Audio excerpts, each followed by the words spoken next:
All right, here we are. These players are for Urase the second seed and for Utter-Leyton the third seed, which means that Ryosuke gets the choice to play or draw in the first game here. He's on the play. Now that advantage of getting play draw choice by seed is only for this first of the three matches. So if there are 9 games, it's only going to affect the first, and if not, I mean, next match, I believe it's whoever lost the match, or is it going to be random? That's a good question. We'll have to check up on that and cross that bridge when we come to it. In the meantime, for this first game, play and draw is pretty huge in Standard, especially when a deck like as fast as Mardu is involved. And Urase is definitely happy to be on the play with a strong draw here, actually with both players having pretty strong draws. Yeah, a big thing for the Mardu deck against this matchup is it really needs to get on top of the 4-color copycat deck quickly. So getting to go first is a huge boon or a huge advantage for the deck. So right now, I think that's a big edge for Urase that he got to go first. Yep, and we were able to confirm that what you said is true, Dave. The loser of the match is going to be able to choose for the next match. So Josh, with a pretty great curve, starts out with a Thraben Inspector into Heart of Kiran. But Urase's curve is also one of the best curves you could ask for, Oath of Nissa into Servant of the Conduit. Yeah, both players just doing exactly what they want to do in the early turns. Both players have access to all their colors of mana. And the unique card on this board state is Heart of Kiran, since Urase does have access to one of the best possible draws in turn 3 Chandra, but not so impressive against a 4-power flyer that's just going to eat massive amounts of loyalty off your Planeswalkers every single turn. And by being a vehicle, unless he somehow activates it on Urase's turn, he's not going to be able to use Chandra's -3 ability to do any damage to it. Right.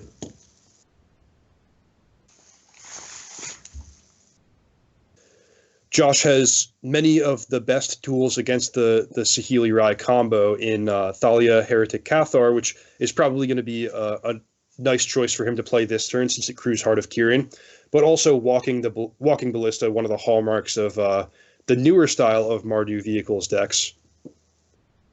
Yeah, and with Thalia in play, her ability of making creatures come into play tapped does shut down the combo portion of Urase's deck. So if he were going to win with that method, he has to remove the Thalia first. Yeah, so things still looking like they can break pretty well for Urase, because if Josh does play at Thalia, that's a a prime target for Chandra's -3. So we'll see exactly how these two decide to sequence the next couple of turns.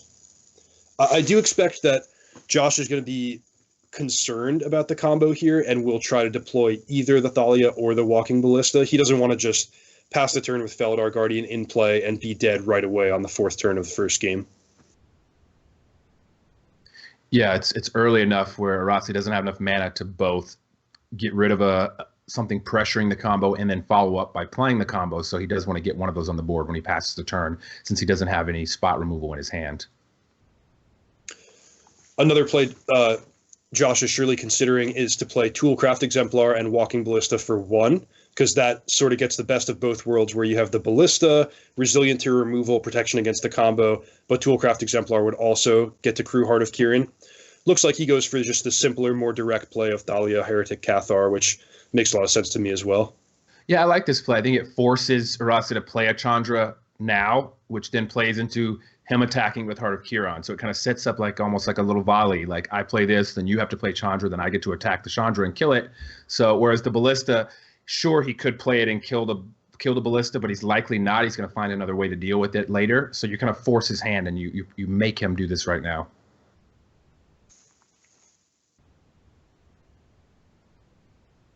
Yeah, of all the options that are available to Urase, it seems like Chandra is the best to just progress his game plan and get him closer to a win.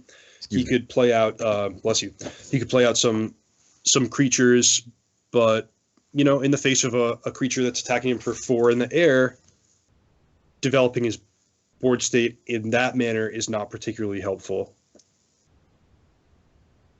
Yeah, especially when everything does come into play tapped, all his creatures, if he were to play some more creatures, they're not going to be able to interact very much with the board for a turn. So yes, it looks like Josh was able to kind of force his hand. He is going to play the Chandra.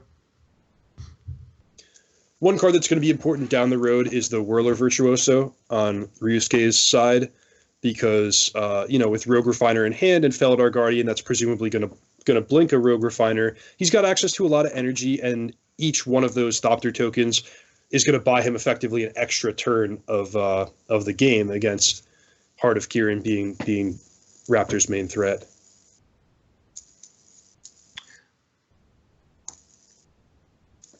So with the Thalia leaving the board, he does need to get a creature with 3 power or 3 total power out to crew the Heart of Kiran. So he's going to go ahead and play the Toolcraft Exemplar, which after the ability triggers in combat gives them enough power to crew the Heart of Kiran and attack for 4 and continue to pressure Urase's life total. Yeah, now he could have attacked for 4 damage and used Walking Ballista's counter to finish off the Chandra and accomplish the same thing while also reducing Urase's life total. But you see Josh valuing his board presence over just, directly trying to unload damage. And that's really a hallmark of this matchup, and, a subtlety of the way you want to play the Mardu vehicles in Standard. It's not just this mindless aggro deck where you're trying to get them dead as quickly as possible. It's more of, a board control deck where you're jockeying for position. You want to make sure that you can protect your Planeswalkers while also attacking your opponent's Planeswalkers. You want to make sure that you're defending yourself against the combo. So rather than just go recklessly against Urase's life total, Josh uses the conservative method of getting the Chandra off the table and make sure that Walking Ballista can stay in play for later. Yeah, it is important to have an ability to protect you from the combo on the board if you're not going to have mana up with a removal spell.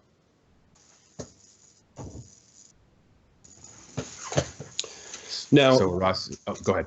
Josh has had a very strong hand in this game, and he has, one of the best cards in Standard in the Mardu Vehicles deck in his hand, Gideon. But he's been stuck on 3 lands for a while. Well, actually, only 1 turn he missed his land drop, but this hitting the untapped land on turn 5 to play Gideon is going to really increase just the total amount of power and toughness that he can add to the board. And again, it almost forces Urase's hand in a sense where he's at least got to consider making Thopters to start pressuring that Gideon, because an unchecked Gideon doesn't allow the game to go on very long. Yeah, one cool thing about having watched so much of this 4-color copycat deck over the course of the weekend is you can see the way the players change their game plans and what they're valuing as the game develops. Now you start out with just this mid-range creature value deck where you're trying to, draw extra cards, get 2-for-1 advantages, get your Planeswalkers out.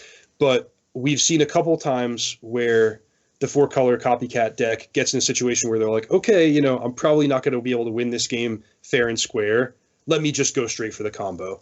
And against Utter-Leyton developing a really strong board here, being the aggressor, and now having the Gideon, I'll be curious to see if that's the way Ryosuke decides to now approach the game, is just going straight for the combo. Well, Ryosuke hasn't been able to find a Saheeli, but he does have 2 Felidar Guardians, which can blink any of the cards in play, but most likely an Oath of Nissa to dig even more. Yep, and finding Oath of Chandra changes the equation because that's a card that can actually get the Walking Ballista off the table, which is certainly going to be step 1 if he wants to clear the way for the combo. Yeah, he actually has enough mana to play both this turn. I wouldn't be surprised to see him lead with the Felidar Guardian and see what his options are first before deciding to go ahead and use that Oath of Chandra. It's cheap enough to where he can actually do it all in one turn if he chooses. If he does find the Saheeli for the combo, he can play the Oath first, follow it up with the Saheeli, and win the game on the spot. Yeah, and actually, if I was in Urase's seat, Oath of Chandra is probably the draw that I'm most happy about, getting this turn, because that's a way to both kill the Walking Ballista and hopefully manage the Gideon's loyalty over the course of the next couple turns if I am able to find any of my Planeswalkers. Getting that free 2 damage against an opposing Planeswalker is huge in a close game like this.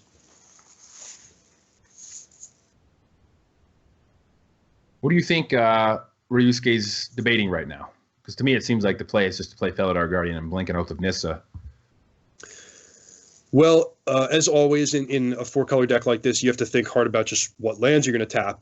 Especially you're blinking a card like Oath of Nissa, where you might find an additional play for this turn, and you want to leave yourself access to the mana that you're going to need if you do find, any of these several different options. He's also thinking about sequencing. Which order should I play my two spells in? What might I target with Oath of Chandra? And one thing that's really impressed me in watching Ryosuke so far this weekend is his thoughtfulness, his patience. He sort of, untaps for his turn, considers all the options, doesn't do anything hasty, and he thinks about the way, the best way to execute before he starts doing things.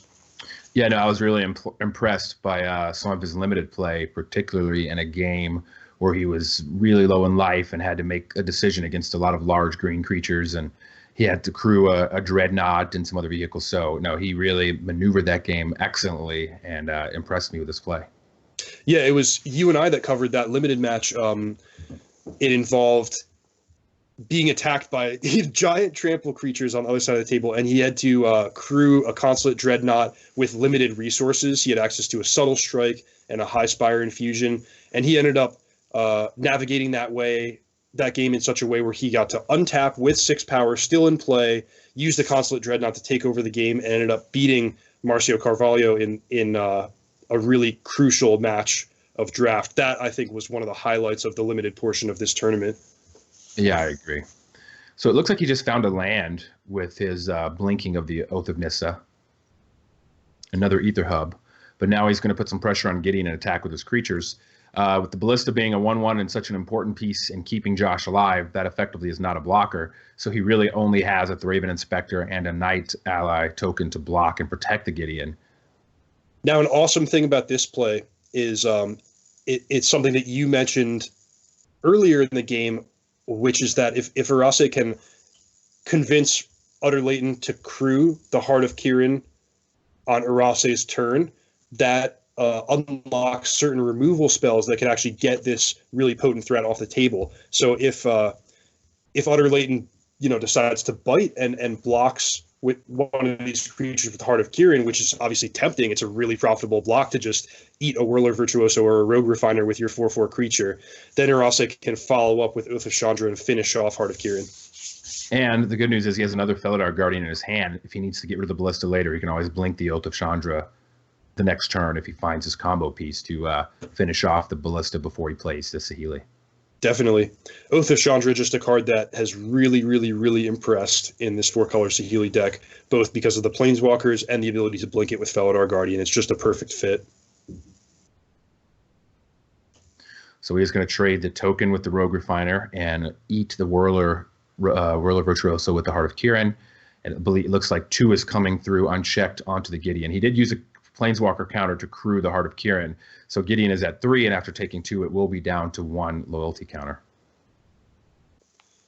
Yep, so he makes a Thopter before the Virtuoso bites the dust. And now Oath of Chandra presumably going to finish off Heart of Kiran. And by making that Thopter and Gideon being at 1, Josh is sort of forced to either plus Gideon to get it above range of dying to the Thopter or allow it to die to the Thopter. So I think that's a good play here because now he's sort of forced Josh to tick up the Gideon so that it doesn't die to the Thopter. But if he doesn't, then if he does that, he still has the Oath of Chandra he can blink to take out the Gideon later if he chooses to. Yep, he has additionally access to Walking Ballista or Aethersphere Harvester that he could try to use to counter the Thopter. But you're right to say that he's put to the test here, and he's going to have to make some efforts to protect his Gideon now that it's so low on loyalty. And the risk of using the Walking Ballistas and your shields are down for any potential Saheeli combos. Yep. And Oath of Chandra, it's not just the Felidar Guardian that will allow it to kill a Gideon, but Felidar Guardian can continue digging via Oath of Nissa, and any Planeswalker that Urase finds off the top here will deal the last 2 damage that he needs to kill the Gideon. So a lot of ways that this could go well for Urase, but on the board, he still needs a little bit of help. Yeah, so my point was, obviously he has ways to deal with the Thopter. He could play another Ballista, take his Ballista up, but it does force his hand by making the Thopter and the Gideon being on 1. He does have to deal with that Thopter. He can't just continue to develop threats and play his own game. Man, Dave, can you believe this is the first of a possible 9 games that these two might might engage in this match. Like already in the first 5 turns of the first game, there have been so many decisions for both players. Such a a challenging, skill testing matchup. It's just unbelievable that we're going to get to watch so much of this. So it looks like Josh elects to play a second Ballista for 2 and then use one of the counters to destroy the Thopter to protect his Gideon, which also leaves him with 2 Ballistas in play. So now if Ryosuke finds a Saheeli, he has to deal with both Ballistas before he's able to combo off. This is awesome to see because it's a total role reversal of what we're used to seeing in this matchup, where Mardu is the aggressor and 4-color Saheeli is trying to stabilize and get some value from the Planeswalkers. Instead, Utter-Leyton has identified that now in this game, I have the card that I need to protect myself. I have 2 permanent based ways to stop the combo, and I have a Planeswalker. So I'm just going to sit behind my wall of creatures, making knights with Gideon, and force you to make the first move. It's a complete, turning of the tables from what we normally see. Yeah, and Ryosuke is a little flooded here. I mean, he has 6 lands in play, and his draw phase for the turn was another land. So now he has 8 lands total this game. It looks like he's gonna be forced to play that Felidar Guardian, his 3rd one, and possibly blink the Oath of Nissa to dig and find some business. He doesn't have very many good targets to blink other than the Oath of Chandra, maybe to kill Gideon, but he doesn't have anything else really worth blinking. So I think that's what he's deciding. Does he want to find business or does he want to kill Gideon? Those are his 2 priorities right now. And I think if I'm him, I want to find something to get on the board and get it back in this game. I agree. He really wants to find either a Planeswalker or potentially just something like a Rogue Refiner to keep things flowing. If he ever lets his draw stagnate and has to pass the turn without doing anything, the Gideon on Utter-Leyton's side of the table is just going to dominate the game. I like this attack here. It does put Josh in an interesting situation because besides the Knight ally, he only has 1 creature with enough toughness to even stop the Felidar Guardian pressuring the Gideon. So presumably he could put the Knight ally on the Servant of Conduit. He could put a Thraben Inspector in front of 1 Felidar Guardian. But then what does he do about that 3rd one, the 3rd attacking creature? He has to do something about it or he loses his Gideon. He doesn't really necessarily want to block with one of his Walking Ballistas. So in a way, it makes him chump block with Toolcraft Exemplar. Yeah, that's a great point. Now, if he is willing to give up one of the Ballistas, which is a big if, he could do something like Thraben Inspector and Knight on a Felidar Guardian, chump one of the other creatures with Walking Ballista, and then use a counter to finish off the Guardian sort of for free. I'd be more inclined to make the block that you suggested, where you just bounce off of the 2 Felidar Guardians and maybe, suck it up and chump block the Servant of the Conduit. But your Gideon is so much more valuable than any of your individual creatures here that you definitely do want to make sure you protect him. Yeah, I don't think Toolcraft Exemplar is really not doing much on this board. The 1/4 creatures are outclassing it, so it doesn't really do much on combat right now. In the future, it could attack, and if blocked by a Felidar Guardian, he could add a counter to a Ballista and then remove a counter to finish it off. But I think right now at this stage, it's better to just jump block with a Toolcraft Exemplar and keep both your Ballistas with 1 counter in play and keep your Gideon. I think so too.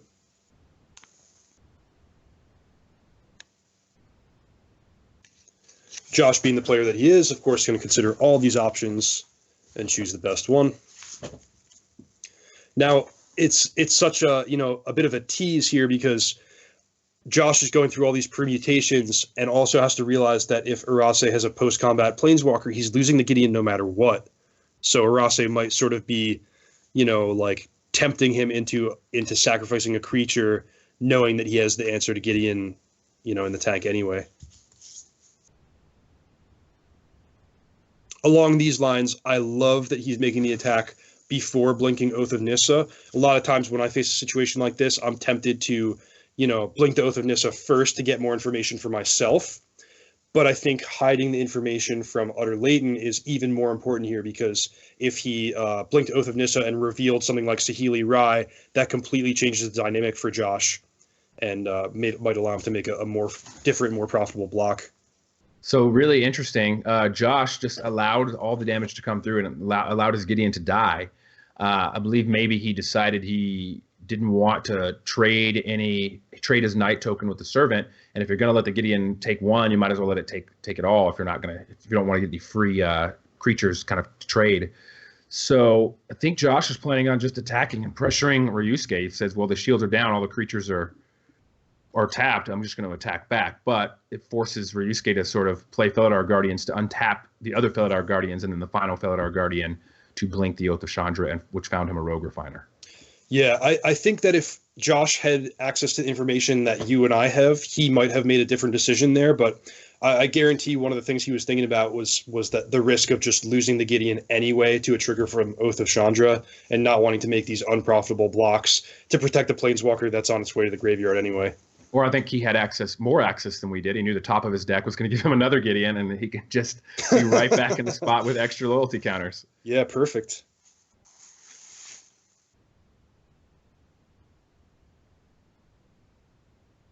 Another land for Ryusuke. He's really need to find some business here. Fortunately for him, his creatures have quite a bit of toughness and can hold down the fort a little bit for him, for a while at least. Yeah, but this is what, we had mentioned a moment ago, that if you have to pass the turn without progressing your game plan against an opposing Planeswalker, things just slip out of reach so quickly. So I think what he's doing here, this is a great kind of learning example. A lot of players in this situation would just play their land and say go, or just hold their land and say go. And I think a player like Josh can pick up that if that happens, he most likely didn't draw anything, because there's not a lot of instance in the 4-color copycat deck, and if you draw a permanent in this board state, you're going to play it. So by pausing and waiting here, he's at least bluffing that he has something to think about. So now Josh has to wonder, did he draw Harness Lightning, or what's going on? Why did he think there? Or Josh probably picks up, okay, he's just bluffing, taking a little time just to not give away that he didn't draw anything, and I have free reign to do what I need to do. These players have access to an even larger amount of time on their Magic Online clocks than normal. And they're going to use it as a resource here. Like you said, there's no reason to rush things and give away information when you can just take your time, make a slight pause every single turn, and keep your opponent guessing.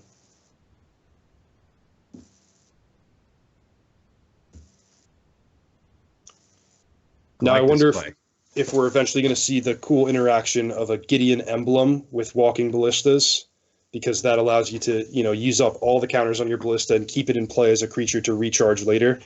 That's something that I always, see if I can make happen when I play a deck like this. Well, I actually think what Josh is setting up is an emblem, because he's playing 2 3-power creatures in addition to the Toolcraft Exemplar. But unless you want to lose your Gideon, you need to have it on 5 so that you can -4 and create the emblem. So I think he was setting up, in addition to pressuring Ryusuke's life total for 5, he's setting up this turn by playing both Scrap Heap Scroungers. Next turn, he can make the emblem, and he has lots of 4-power creatures that can really put a lot of pressure on Ryosuke and force him to block with those Felidar defense. I think you're right.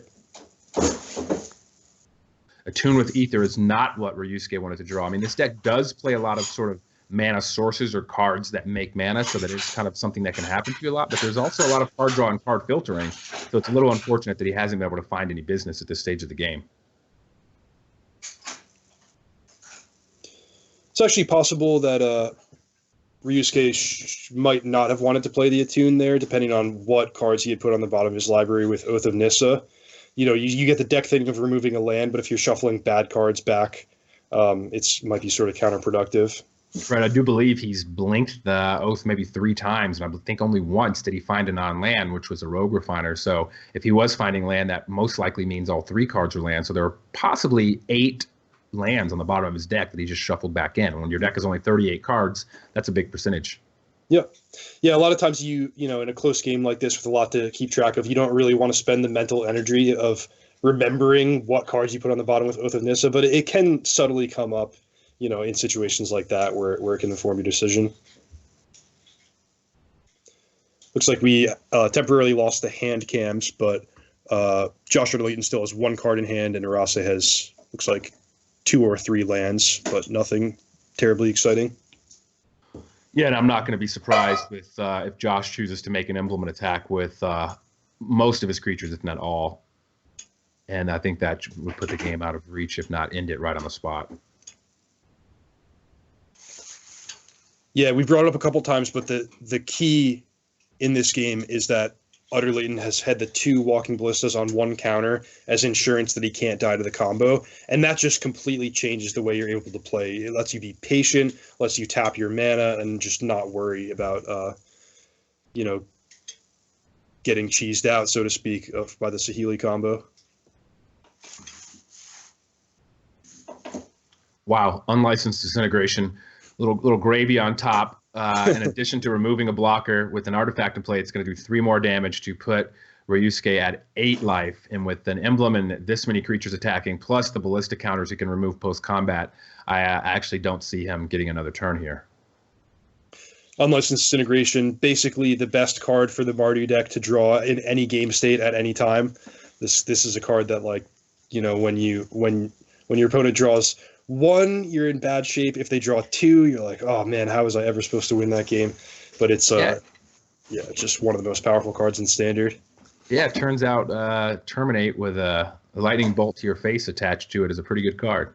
Yeah, I mean, I put Murder in a lot of my decks, and Unlicensed Disintegration gets a lightning bolt attached and is arguably easier to cast in a lot of these decks. Yeah, it's really nice if you're Josh, though, with playing a deck with such a low curve to kind of top out at 4 mana, have access to black, red, double white, go cast all your spells, and then never draw another land again. Pretty huge advantage there. Yeah, so you called it right, Dave. Josh has made an emblem. He's attacking with his 4 power creatures. Looks like he might not be going exactly for lethal here, but he's going to put Urase in a spot to chump block with several of his creatures. He's still got the Unlicensed Disintegration, still got these Walking Ballistas, just total control for Utter-Leyton. Yeah, I think because of that, I think at this stage he wants to attack with everyone. I think even the Ballistas, I think he does have lethal if he does that. I mean, I know he's worried about losing his Ballistas, but I'm just doing, if he puts the 2 power creatures in the Ballistas and he puts the 4 toughness creatures in the 4 power creatures, he still takes 6 damage plus 2 ballistic counters is 8 and 3 from a disintegration is 11. So I do believe he wants to attack with all his creatures here because there is no block that is really bad for him. I mean, I guess he is worried about a potential Harness Lightning in the hand of Ryosuke, which could throw that math off a bit. And then that could potentially be really bad for him with the Ballistas both going away. But I think if that happens, then you don't really have to cast your Unlicensed Disintegration. You can hold that for the following turn to kind of counter the combo in a sense. So it looks like he's going to give Ryosuke an extra draw phase, which there's not a lot of downside with 2 Ballistas in play, both with a counter and an Unlicensed Disintegration in hand. There's not many ways that Ryosuke can still, kill you. Yeah, I think this one's going to be mostly academic from here on in. I don't think there are even any sequences or combinations of draws that get Urase out of this.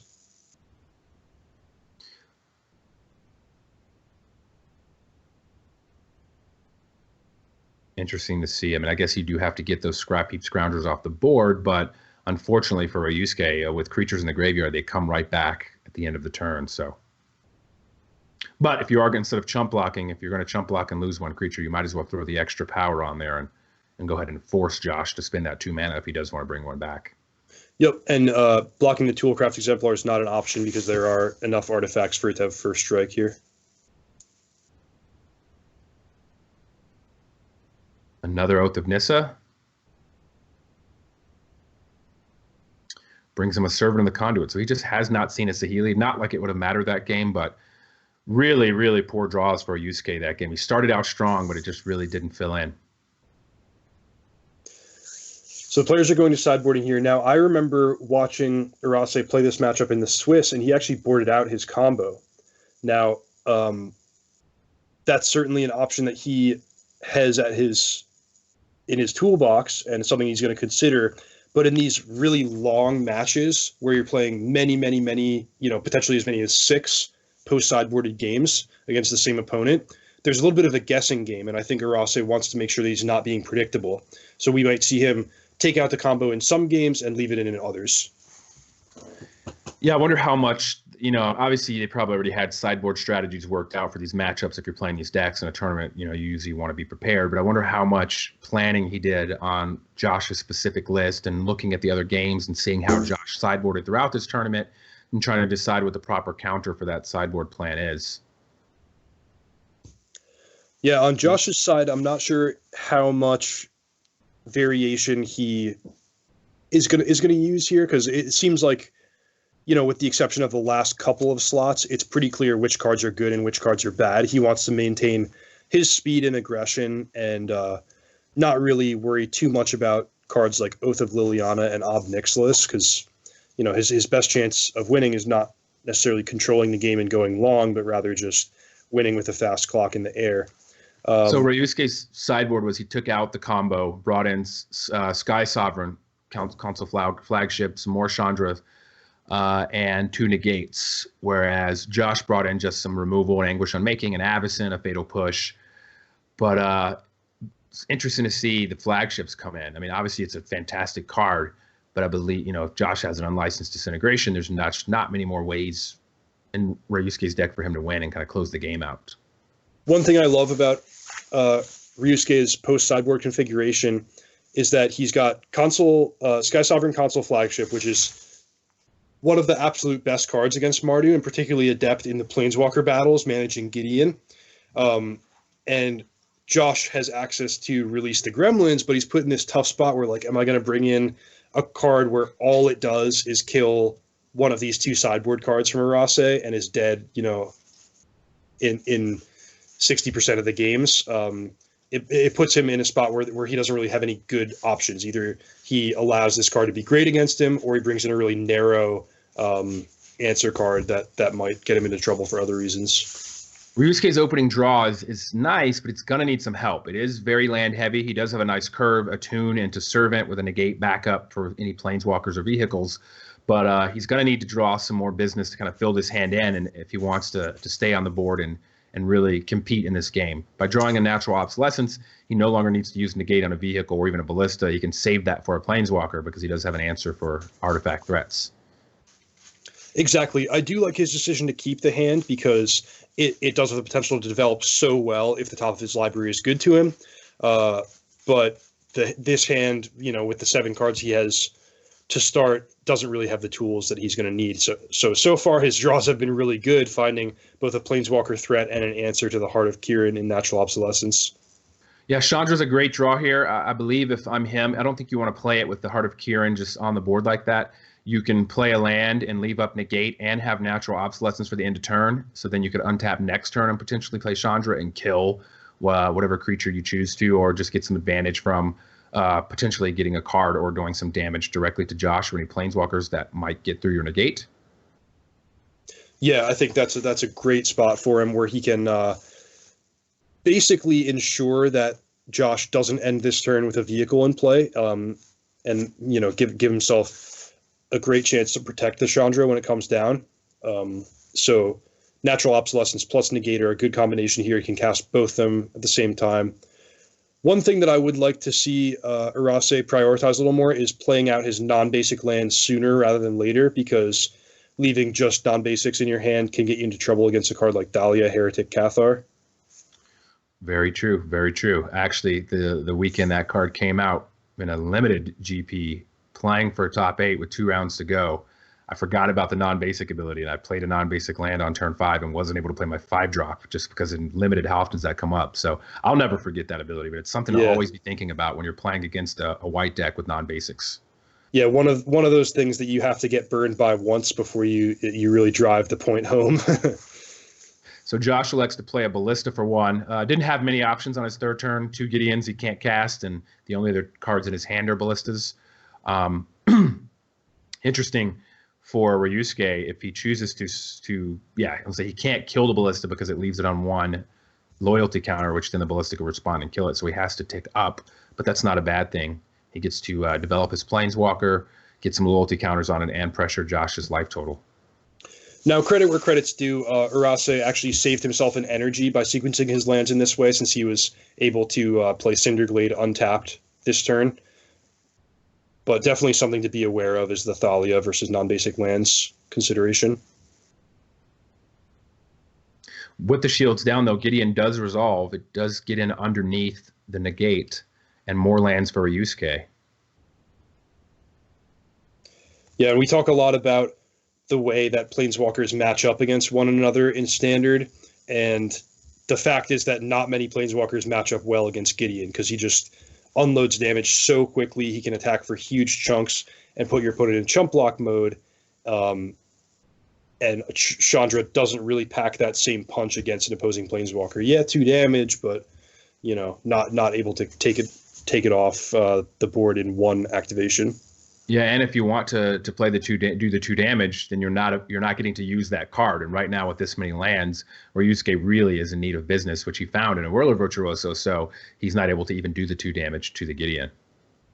Now the best case scenario for Urase would be if Josh tries to make a play like embleming Gideon and playing a second one from his hand, which is tempting, of course, but Josh has to be aware of the threat of negate and being the careful player that he is. He's going to want to make a play with minimal like nightmare case scenario, minimal downside if things go wrong. I think he's probably going to use this turn mostly on Walking Ballista, either casting or activating, and not play into the negate.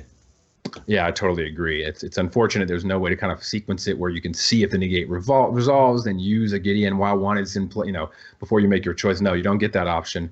You have to kind of make the decision to make the emblem before you cast your second. And like you said, there's a real danger if that gets negated, then you end up with no Gideons in play. So I don't think Josh will make that play.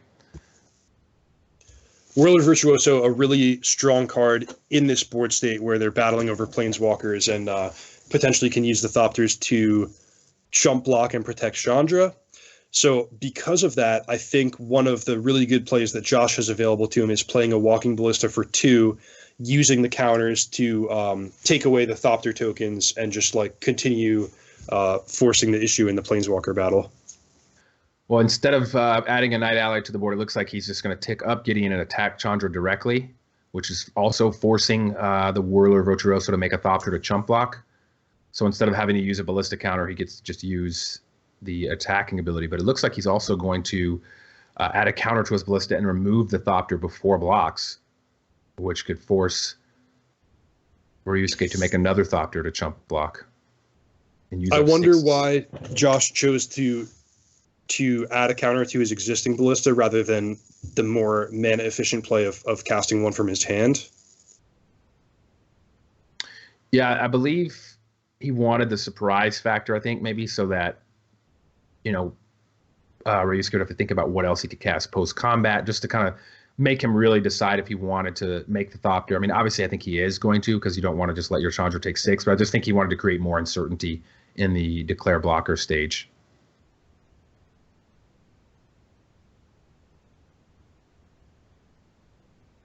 And now Ryosuke is deciding, does he want to use 3 of his 5 energy to make 1 more Thopter and chump block? And I think he's deciding what's he going to do the following turn. If he does do that, he's not going to have enough energy to make a Thopter. So if he doesn't play something that can deal with Gideon or block, what happens when this same exact scenario presents itself next turn? He is going for it.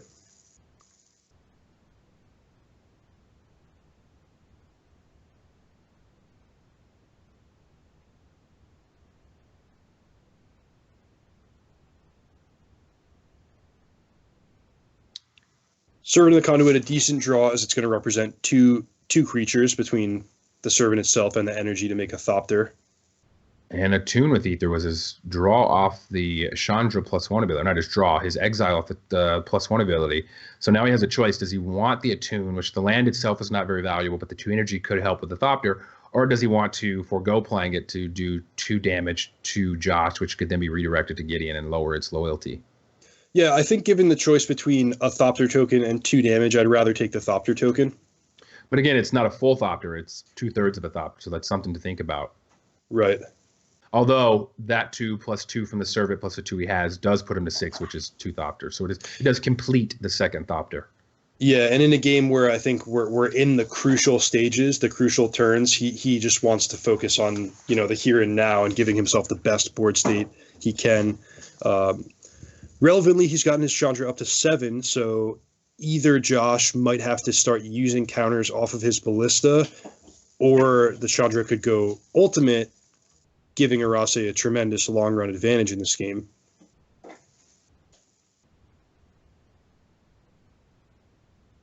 But I don't think Josh is going to let that happen.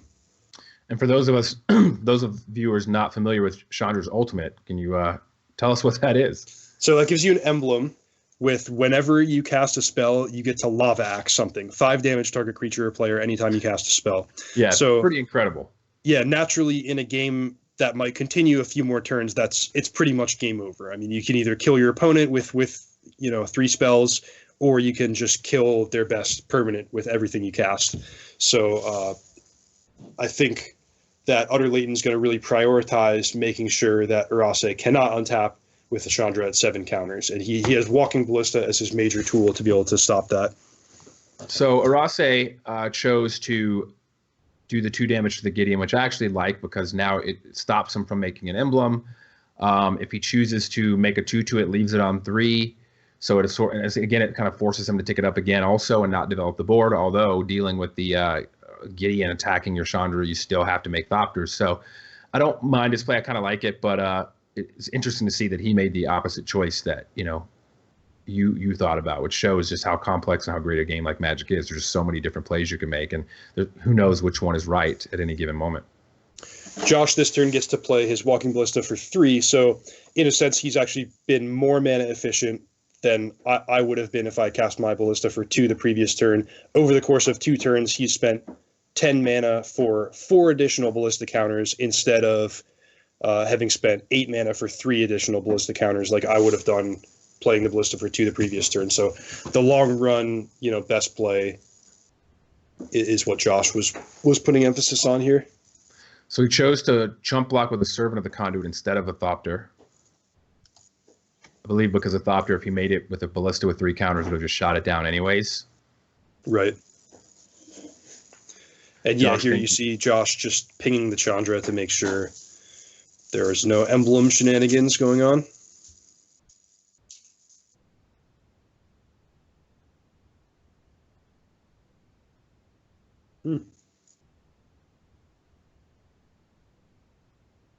Both players with redundant copies of their Planeswalker in hand. I don't think we're going to see Urase cast it this turn since, he wants to just get the maximum value out of the one already in play. But he pluses and finds probably the best card on this board state in Sky Sovereign Console Flagship. Yeah, and see it. Luckily for him, for Josh ticked up the Gideon instead of making an ally, because if so, then the Sky Sovereign would have been able to do 3 damage to the Planeswalker. So now, I mean, it still can and put it down to 1, but it would have been dead had he not ticked up the Gideon. So interesting choice how by choosing to not do the attune, which brought it down to 3, which forced Josh to tick it up, and it put him in this situation. Yeah, cool stuff. Now he's deciding, does he want to bring the Gideon back down to 1, or does he want to kill one of the Ballistas? Obviously, if you kill one of the Ballistas, it's going to do 2 damage to either you and redirect your Chandra or the Servant of the Conduit. So, tough choice here. Yeah, very tough. He wants to focus on being able to crew the Sky Sovereign, which he can do with just Whirler Virtuoso and the 4 energy, making a Thopter for a 3rd power. So even if he, basically trades his Servant for the Walking Ballista, he can still crew the Sky Sovereign. But he could take a longer run approach of knocking some loyalty off the Gideon and trying to kill it next turn. Though I'm not in love with that play because you got to expect that maybe you're just going to attack the Gideon directly with Sky Sovereign at some point down the road. So unless you're very concerned about the emblem, knocking 3 loyalty off might not be a huge priority.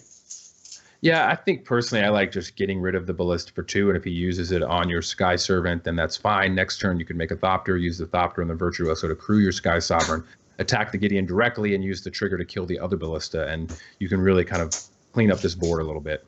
Looks like he agrees with you. And then if he's able to... I guess the drawback of this play is if the Servant does die, you don't get to keep up Negate. And I think that's what he was worrying about. By forcing this situation, he kind of conveniently ends up for Josh that he doesn't have Negate up, whereas if he didn't do that, Josh is not just going to kill the Servant of the Conduit before his turn. Yeah, actually, Urase had not made his land drop that turn, so the forest allows him to still keep up Negate, which is big here.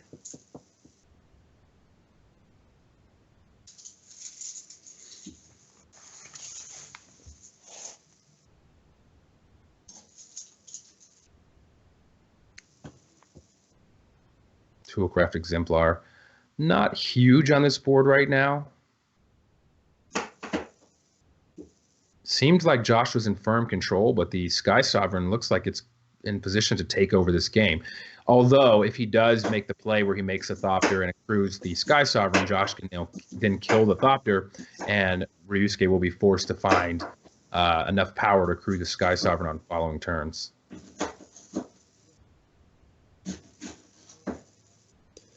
Yeah, so a lot to think about on Josh's side, both protecting his Gideon, but also trying to kill the Chandra. Again, the last thing he wants to do is just pass the turn and let Urase emblem. He's going to make sure that that's not an option.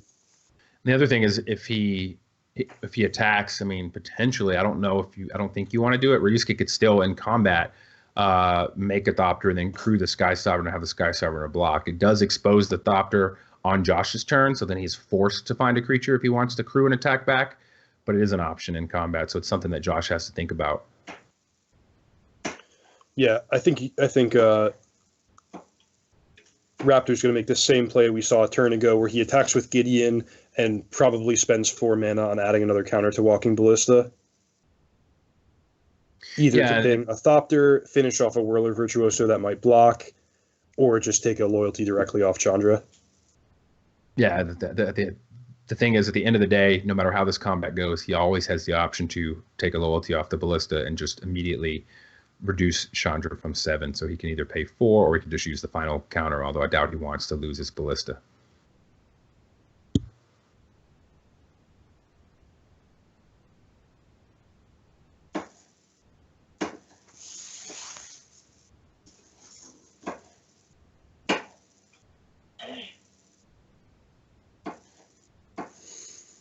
Just Josh just making sure he wants to send everyone. Yeah, now the 3-bit Inspector can be pretty profitably blocked by Whirler Virtuoso, but Josh is thinking through the possibilities and wants to make sure that the Whirler Virtuoso is probably going to want to block somewhere else. Because, he doesn't want to just throw away the 3-bit Inspector, but if he forces the Virtuoso to block a creature and in that way pushes through extra damage on the Planeswalker, it could be profitable.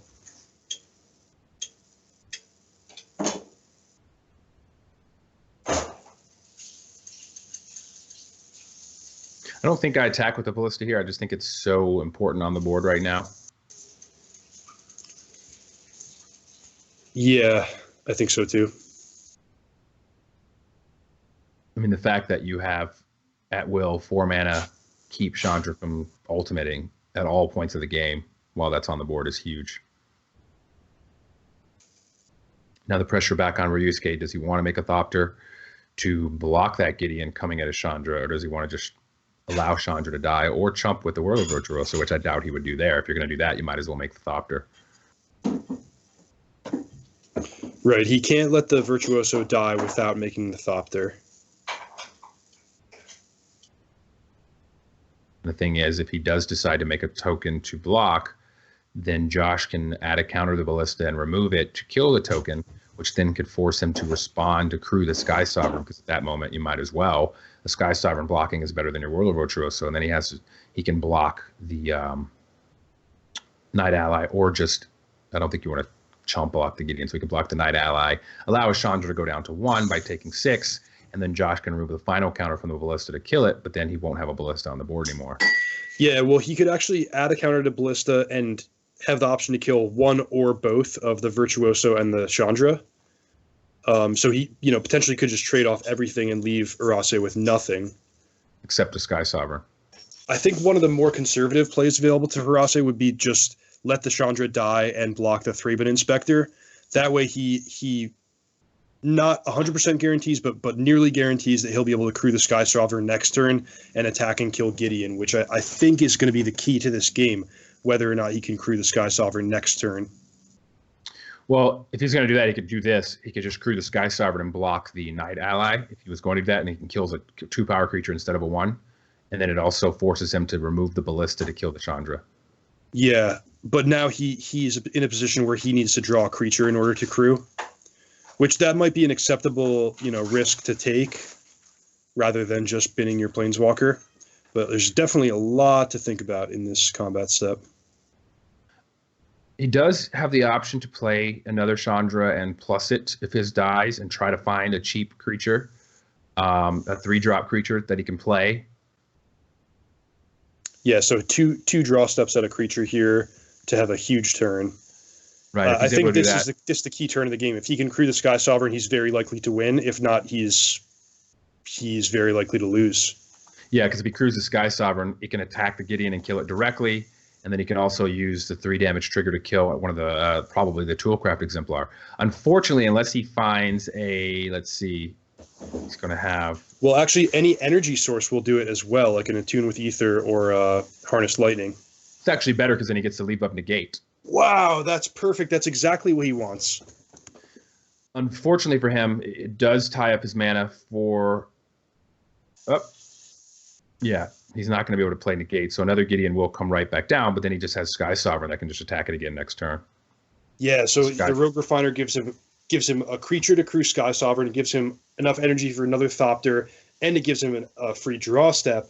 That's just one of the best cards he could have hit here, and now he is in the driver's seat. Yeah, I think I don't see... I mean, Josh is going to have to draw Unlicensed Disintegration this turn while the shields are down, but even so, no, he can't.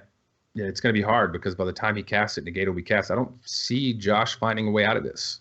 Man, Sky Sovereign in this game. This is a game that I had just picked Josh as an early winner. He was dominating, had the Gideon, had all this power and toughness, had the game sort of under wraps with the Walking Ballistas, but Sky Sovereign itself has just decimated his board.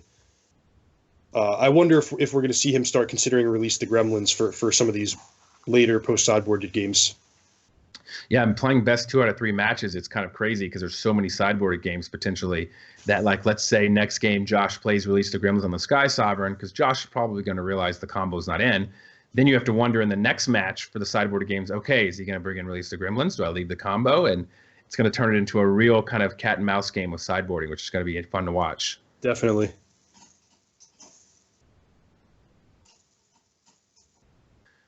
Ryosuke firmly in the driver's seat. Negate natural obsolescence for any vehicles that come out. Chandra on 6 with no way to kind of pressure it from his opponent.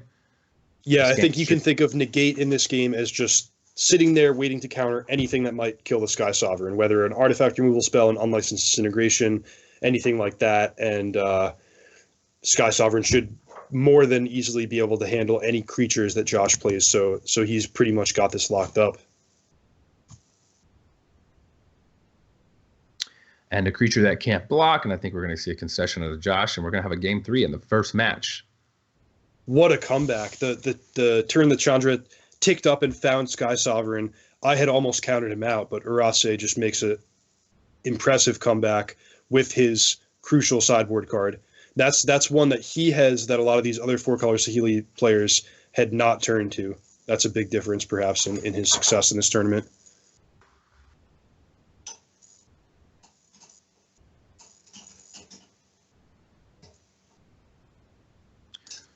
Activation from Chandra puts Josh at 5 when he chooses not to play the land. 1 attack from the Sky Sovereign, that'll do it.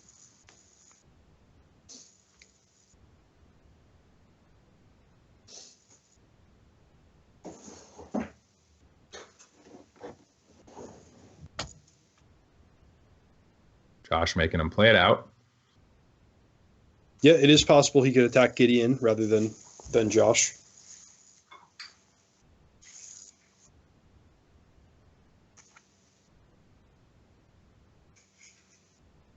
And game 3 it is. What a long game 2. What an incredible game. What a comeback. Yeah, that was great. And now we're seeing the players sideboard again. And if they make changes, which we're not sure if they will, we'll have to ask ourselves whether this is a play and draw type of change or a I'm going to keep my opponent guessing type of change, or perhaps on Josh's side, just a I learned more about the matchup type of change, and do I now want to consider release the Gremlins against this card that almost single-handedly beat me in that game?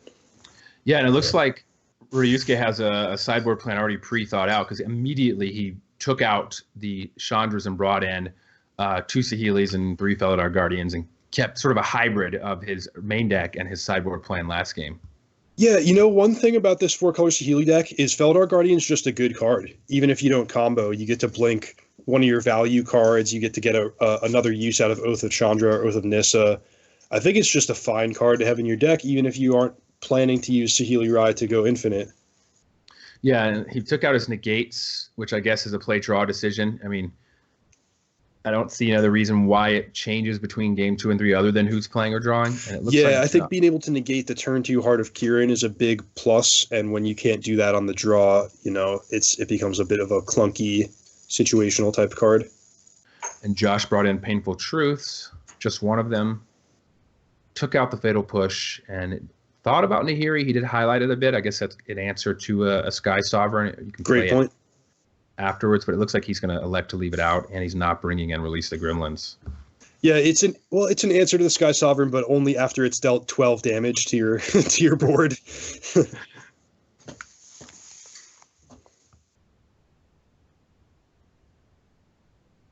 All right. Very nice hands from both players. Yeah, Josh has a fantastic start. He can curve 1 to 4, and Ryosuke doesn't have a turn 1 play, but he does have Oath of Chandra. Oh, now he does Oath of Nissa. Rogue Refiner's great. I mean, he's also got 1, 2, 3, 4 in his hand. Kind of interesting. Both players have pretty solid hands. He elects to play the tap land and not use his energy from Ether Hub to play Oath of Nissa.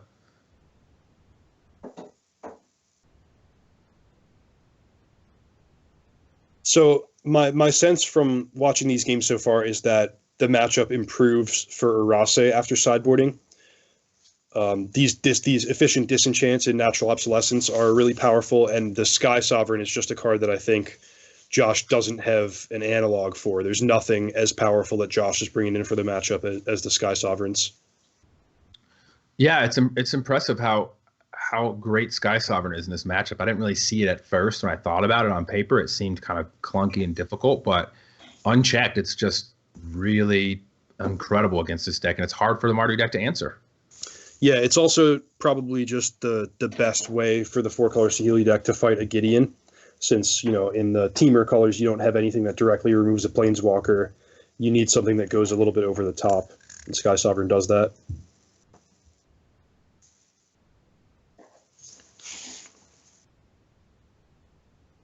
Rogue Refiner on 3, just to develop the board, get some energy in a card. Not a lot of pressure from Josh yet, although Ether Sphere Harvester is threatening to come this turn. Crew is only 1, so Thraben Inspector can easily crew the Ether Sphere Harvester. Yep, so this is just what Josh wants, to play a Gideon on a relatively safe board and have multiple creatures to protect it. Urase has Chandra this turn, but it's not going to be a very appealing play once a Gideon's already on the battlefield. Yeah, and if assuming he doesn't attack, Chandra can't even. I mean, it can remove the blocker, but then the Rogue, it could just crew the Ether Sphere Harvester, and the Rogue Refiner still can't get through. So there's no real way for him to attack the Gideon this turn or to pressure the Gideon. So the Gideon will get to be activated next turn. And interestingly, no attack with Ether Sphere Harvester. Again, we see Josh Utter-Leyton prioritizing his board presence much more than a life total advantage. He knows this game is about, this game and this matchup is about who's winning on the board and not just rushing the opponent's life total down. I like his style of play a lot. Well, I think he was just thinking if he did crew an attack with the Ether Sphere Harvester, he only has 1 blocker to defend the Gideon, and yes, he doesn't want 1 removal spell to force him to either have his Gideon go down in loyalty to almost, I guess, to 1, right? Because the Rogue Refiner would do 3. And for example, he could finish it off with an Oath of Chandra.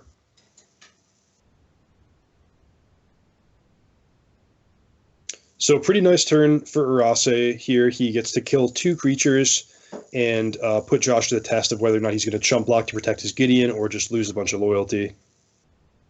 Yeah, that was an excellent turn. I mean, he had enough energy from the Rogue Refiner to harness lightning and kill the Ether Sphere Harvester. In addition, awesome draw from Raptor here. This was going to be a tough turn for him if he wasn't able to find anything off of his draw step and his clue, but he finds Walking Ballista, which is going to pair really well with the Gideon in terms of managing the board. and just give him a lot more flexibility in what he actually wants to do with his Planeswalker. What would you do with the Gideon here? I think I make a Knight ally token. I mean, obviously we know Ryosuke has removal, but 2/2 matches up well with the 3/2. It protects the Gideon. It forces Ryosuke to remove it if he wants to attack the Gideon.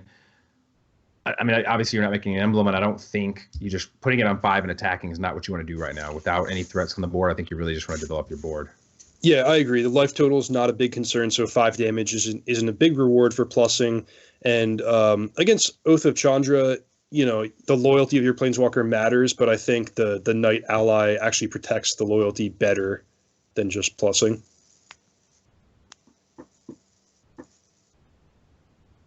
And it also, by putting the Ballista on 2/2, also, he puts himself in a situation where if Ryosuke wants to play the Chandra and remove a creature, he's basically giving it up to a Ballista counter, so he can't do that. He's kind of keeping Chandras off the board. Or from using their -3 ability, not off the board. I think it's going to have to either go up, or he's just effectively going to use it as a 4-mana removal spell if he chooses to go down. Yeah, he chooses to go up. That's going to remove 2 counters from the Gideon because he can't play the spell.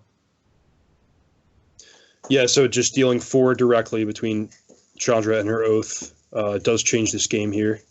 Right, enough to take out the Gideon. The only way Josh could have played around that is plussing Gideon and using Ballista to trade for Rogue Refiner, but that's a very unfavorable trade. Right, and like I said, we saw his hand, but you know, Josh doesn't know he has a Chandra, and it's not likely. So, wow, Archangel Avison. I guess that is Josh's closest analog to his Sky Sovereign. Just a really powerful Haymaker card off the sideboard, and a turn or 2 down the road, that's probably going to have a big impact on this game. Great play by Josh here. He ticks his Rogue Refiner, or ticks his Walking Ballista up to 3. Uses 2 counters to remove the Rogue Refiner, and he's able to attack the Chandra directly for 3 and lower. Yeah, just nice clean attack.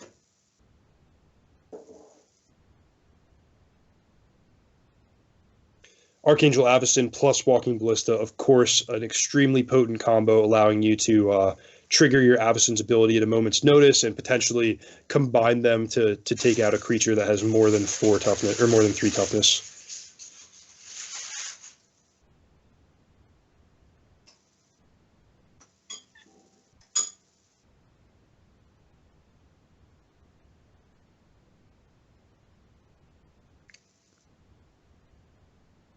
Interesting turn for Urase. He has a lot of choices about how to sequence his cards. What will he blink with Feldar Guardian? Should he use Chandra to add additional mana or see a new card?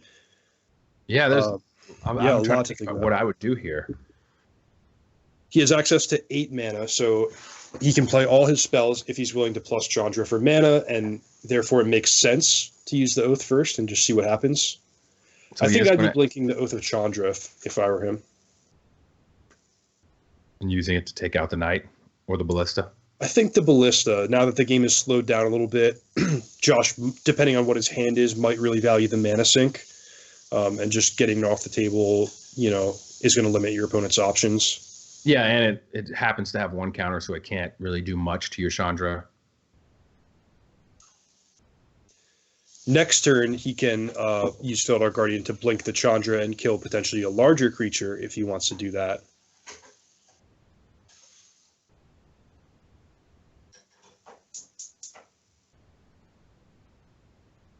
Really impressed by Ryosuke Urase here. Just both his sideboard plan and his gameplay have seemed to be great in this match, and he won a game and now is doing really well in a game that looked like they should have gone poorly for him based on the way the cards were dealt in the early turns. Avison's going to be huge. You know, having Flash, there's not a lot of ways where Yusuke can interact with it other than a Harness Lightning and lots of energy. So I could see Josh here, yeah, end of turn, casting Avison and then attacking Chandra to get it off the board. But Ryosuke's got a lot of gas left. I mean, each card in his hand represents another card in addition to itself. So they both give him card advantage. In addition to also playing this Oath here, finding up another land.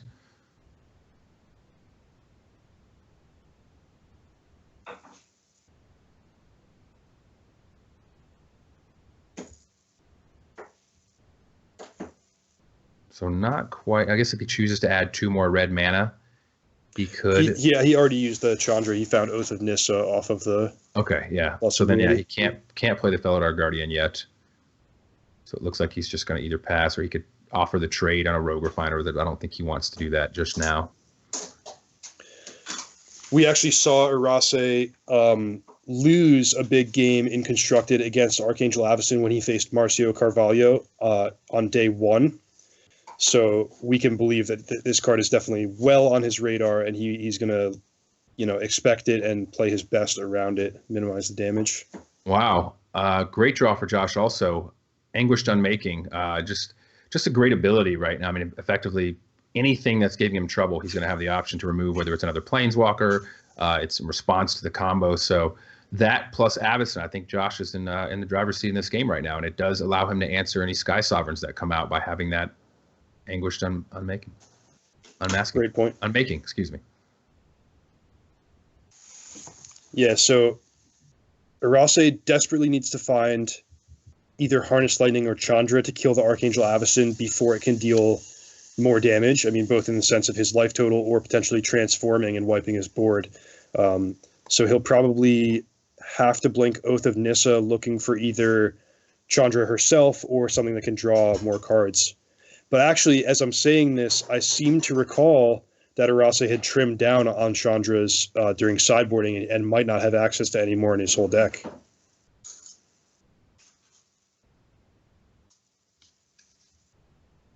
So I think here you just have to blink the Oath of Nissa. Yeah, he's got to find something one way or another.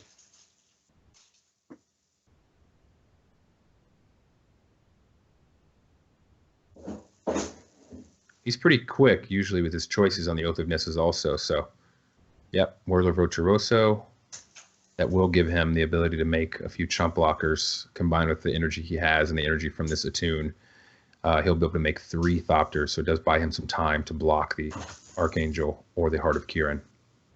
Good play to cast the Attune before the Virtuoso, just in case a removal spell winds up responding to the energy trigger or anything like that.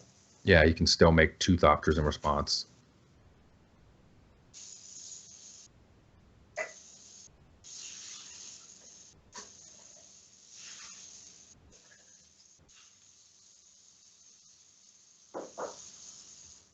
Some great games we've had. Are very interactive. Yeah, these are great games, and both players sideboards coming in a big way. That's actually an awesome draw here, because currently with the current state, he didn't have enough creatures. He didn't have enough power to accrue the Heart and attack with the Archangel. He only had 2 power, but by drawing the Toolcraft with Exemplar, he gets to attack with both.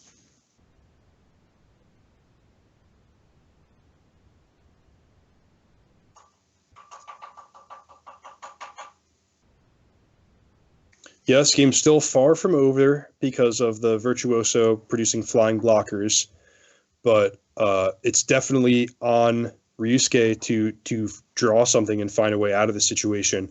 And again, if Archangel Avison ever transforms, it's gonna get ugly. Harness Lightning, excellent draw here. Yeah, that's exactly what he needed. That's the only card that I can think of that can take Archangel Avison off the table. Or a Chandra's ability, but at least Harness Lightning allows him to do it on Josh's turn. Yeah, and I suspect that Urase boarded out some of the Chandras and might have 0 or 1 left in his deck.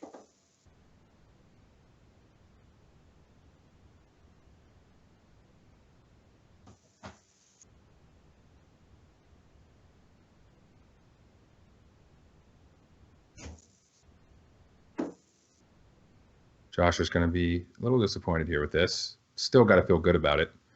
His opponent will be at 10, and he does have Heart of Kiran continuing to pressure.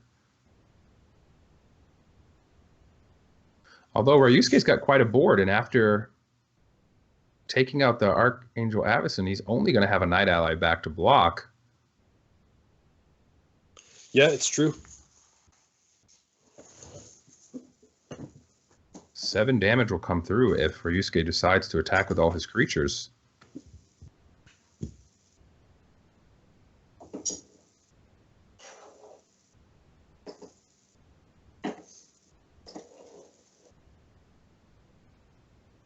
He's going to take 4 and go to 10, or is he deciding whether he wants to make a Thopter and block? I don't think he needs to block here. He might want to make a Thopter at the end of the turn. To attack. To attack, have an extra creature. But at 14, he's not in such dire straits that he needs to start chump blocking. Yeah, I agree here. I mean, I could definitely see 1 or 2 Thopters and then attacking with the team. Yeah. Now, the only reason that you might want to block is the risk of Josh finding a walking ballista and taking away your ability to block. But, absent that, I think it's fine to wait on chump blocking.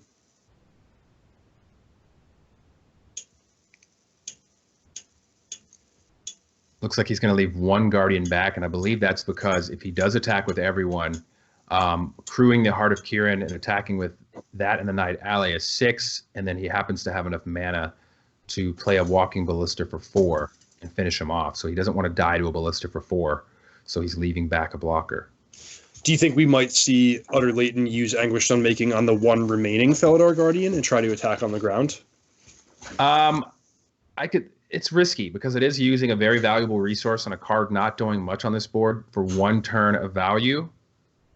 So because he's trading here, I think he's probably, he's going to do it on an attacker. Makes sense. Getting aggressive with it when it's not going to finish your opponent off, and the following turn they can just leave back their creatures to block, and you're back in the stalemate situation again, and all you did was kind of get rid of a 1/4 is not what I think you want the Anguish Unmaking to do. Using it to kill a threat with 3 power, I think, is just a much better option, like you just did. Yeah, I would have at least considered using it on the Whirler Virtuoso, just to limit the long run options of Urase, and 3 toughness does make it marginally more annoying to handle. Let's talk about what an actual perfect draw this was for Josh, though. It just reduced his clock from 3 turns to 2, the 3 damage ability. Right now he's attacking him to 6, unless he decides to make a Thopter token, but even if he does, he can respond, kill it with the Unlicensed Disintegration, which puts Ryosuke at 7, he takes 4 and goes to 3, and then he's forced to find an answer to block the Heart of Kiran next turn. Yeah, so it actually reduces the clock by 2 turns in, the 3 damage plus killing a blocker. Josh let him block there, which I guess he just doesn't want to die to the combo just in case Ryosuke still has it available. He also will have the same option next turn since Urase has 1 more Thopter. Oh, wow, but this actually will leave Urase dead to a creature that can crew Heart of Kiran. But no such luck for Utter-Leyton. If he had found a creature to crew Heart of Kiran, he can attack for 7 and deal the last 3 with Unlicensed Disintegration.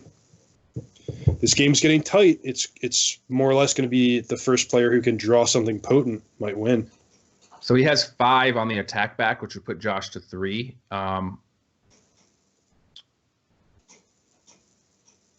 So he pretty much has 1 draw step to find. Like an Oath of Chandra does 3. What else can he find that does 3? I guess he could find a blocker, although he doesn't know that Josh has Unlicensed Disintegration for any blocker.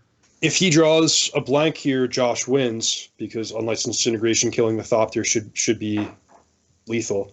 Oh wow, Oath of Nissa, huge. Because if it does find a Saheeli, then he has to kill the. I guess he could also kill the Thopter and use the 3 damage to kill the Saheeli. Kind of double duty there. He found Whirler Virtuoso, so if he wants to survive this turn, he'll have to correctly identify that Josh might have Unlicensed Integration and leave back the Thopter token. Which is going to be hard to do. He attacks with the Thopter, and now Josh has lethal on the board by killing the Thopter that Urase is going to potentially try to block with. It's pretty tough to figure out that he has Unlicensed Integration because he did have an empty hand just a turn ago or 2 turns ago. But putting him at 3 is not much different than 4, and you do get to play it safe by leaving back the Thopter. Because if he were to draw a creature where he could crew, I guess now you have a ground creature to block, but you would have to chump block. But still, I think you're right. I mean, it's just really this is going to be it. Whether Urase blocks or not, he's dead. Whether he tries to block or not. Yeah, it's tough to leave back that extra Thopter. You don't think it matters, but I think the difference in 4 and 3 is not much. Although you would hate to leave it back and him not to have the disintegration and then find yourself 1 point short of attacking for lethal also. Wow, what a match, just down to the wire. All three games. All three games. Yeah.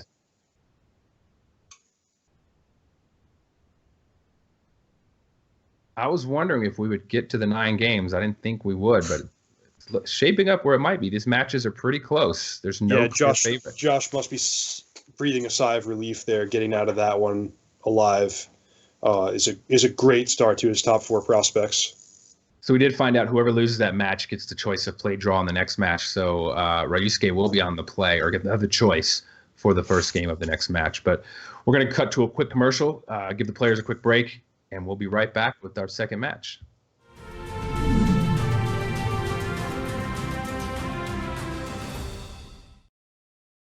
Hi, I'm Randy Bueller, 45 years old, and I produce a lot of Magic content. What I really like, though, I like playing Magic. When did you first start playing Magic? I started in 1995, which is this weird spot where I'm not a true old-timer. Like, I still feel like there's people with 4-digit DCI numbers and people who started with beta, but everybody else thinks I've been playing forever. What did you want to be when you were a child? I wanted to be the statistician on the baseball team. You know, I wasn't good enough at sports, but I kind of had the, sports competitive thing vibe, but I was always the guy with the score sheet and the score pad in my hand. What is your favorite color, shard, or guild? I think I'm supposed to say Dimir because I like blue decks and black decks the most. I don't know that I don't know that the philosophy quite works for me, but we'll go with Dimir. What is your favorite 90s jam? 90s jam. I'm kind of more of an album guy. I feel like I want to give bands rather than songs.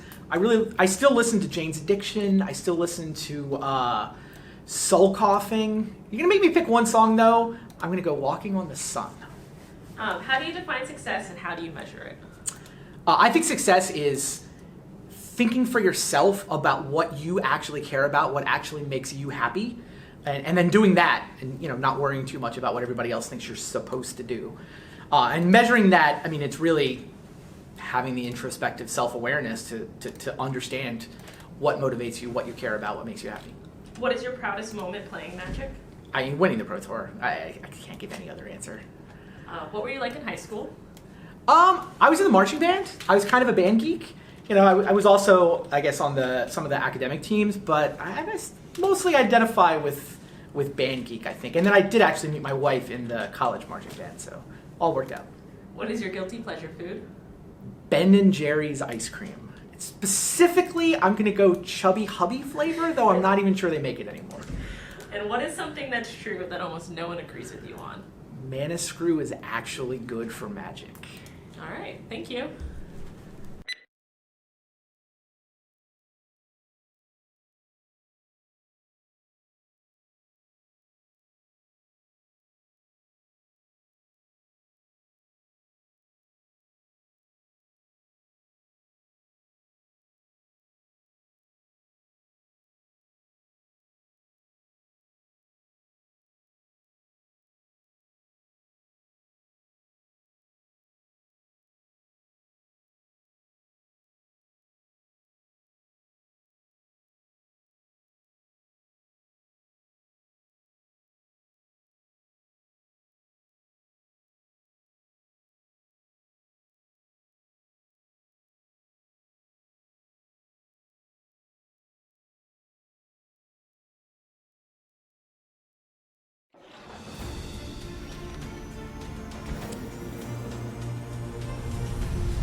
Wow. Dave, if that first match is any indication of what we're in for today, it's going to be quite a day of Magic.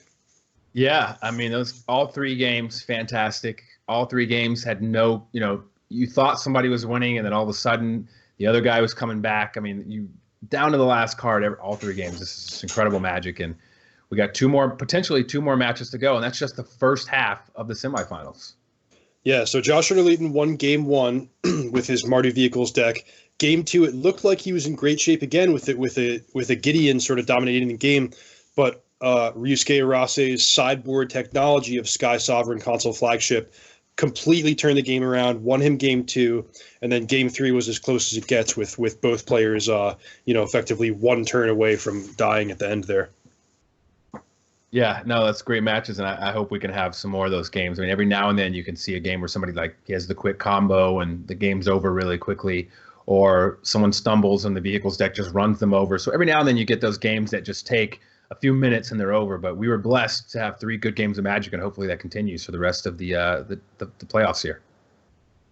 Yeah, really impressive at the number of choices that each player faces every turn. Just complicated combat steps. Do you send your creatures at the planeswalkers or the player? Do you protect your own planeswalkers? When and how do you use your removal spells? It's complicated Magic, man.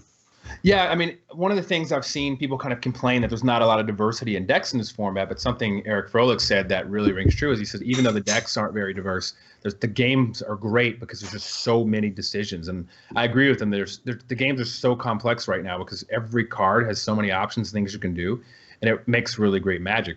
But I think one of the key things about that match we just saw was the sideboarding. So let's bring up the deck list and look at this sideboard, because both of the matches were sort of decided in a sense by sideboard choices. The second game by the Sky Sovereign console flagship, and the third game in a way was the Avison. Even though it didn't get killed, it allowed him to really get back in the game by getting an instant answer to the Chandra. So this is Josh's deck list. It's almost your standard Mardu Vehicles deck, except it doesn't have as much red in the main deck, pretty much only Unlicensed Disintegration, and it has 4 Ballistas in the main. But the sideboard is where his deck really kind of shined in that last match to me, I think. I was impressed by the Avison. Yeah, so we saw this Walking Ballista version of Mardu win Grand Prix Utrecht last weekend, and one of the hallmarks of this style is the Planeswalker sideboard plan. You see the Oath of Liliana, Oath of Chandra, and additional Planeswalkers in the sideboard. Josh has, made the deck a little more well-rounded with swapping some of the Planeswalkers for cards like Archangel Avison, Fumigate, Painful Truths. He's made it his own a little bit, but this is more or less what you can expect from a Mardu Vehicles deck moving forward. Right, now let's take a look at Ryusuke's deck list. One of the latest versions of the copycat, as they call it. Although we didn't see any, he never comboed. I mean, his one win was with the flagship, and he did take the combo out. But it's a very versatile deck in that it doesn't always have to win with a combo. It has other ways it can win. It has lots of energy producers in the Whirler Virtuoso, so those Thopters can really pressure the opponent quite often. But as we saw, his big game win came from his sideboard plan, pulling out his combo and bringing in the extra Chandra and the Sky Sovereign console flagships and the negates. So I would like to see if he's going to stick with that plan for the following games, because it didn't seem like his base deck really kind of worked out for him. Now I'll give you a sneak preview of what's coming in the other side of the bracket. Lucas Blohan has a very similar 4-color copycat deck to Ryosuke Urase. They have nearly identical main decks, a couple subtle differences in the mana base, but very, very different sideboards. And so far, I have been just outrageously impressed by the Sky Sovereign in Urase's sideboard. And if, as far as subtle differences can make a big impact, that Sky Sovereign, I think, might be one of the defining cards of his tournament. Yeah, no, I think the Sky Sovereign, if he does come back and win this match and go on to ultimately win this tournament, it could be on the back of the Sky Sovereign. Let's take a look at Marcio Carvalho's list, another Mardu Vehicles list, this one with more red in the main deck, Veteran Motorist and Pia Lenar, and he opted to put the Walking Ballistas in the sideboard. Yeah, so one of the storylines of this tournament is that we have 8 Mardu Vehicles players. 7 of them have gone like Josh Utter-Leyton with Walking Ballistas in the main deck. Marcio Carvalho, going Maverick a little bit, is playing the more old-fashioned version of Mardu Vehicles. This is the deck that took him to second place at Pro Tour Ether Revolt, but he still has Veteran Motorist when the rest of the world has said, no thank you, I'm going to gear my deck more for the 4-color Saheeli deck matchup and more for the mirror match with Walking Ballista. But oddly enough, where the other 7 players have struggled batting about 50-50 or a little worse against 4-color Saheeli over the course of this event, Marcio Carvalho is actually undefeated, 4-0 or 5-0 against 4-color Saheeli. All right, well, the players are ready, so let's get down to the second match of our best of 3 matches in the semifinals. Josh Utter-Leyton against Ryosuke. Set.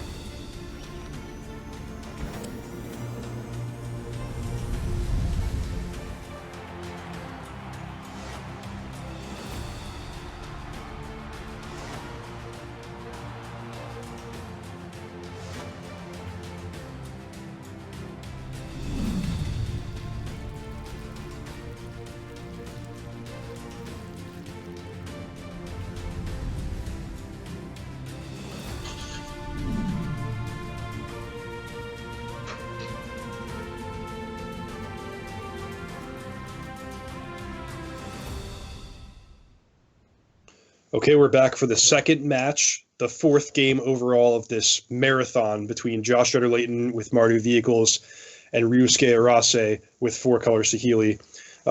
Being the loser of the first match, Urase does get to play first, and it looks like he's got a relatively strong draw here.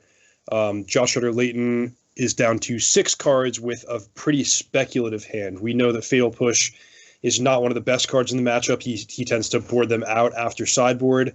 But Heart of Kiran is great if he can find a way to crew it. Yeah, it looks like Fatal Push, like you said, doesn't have a lot of use in this match, but I could see him using it on turn 2 to kill the Servant of the Conduit to slow down Ryosuke. But Ryusuke's hand is great. I mean, he's already got a Saheeli.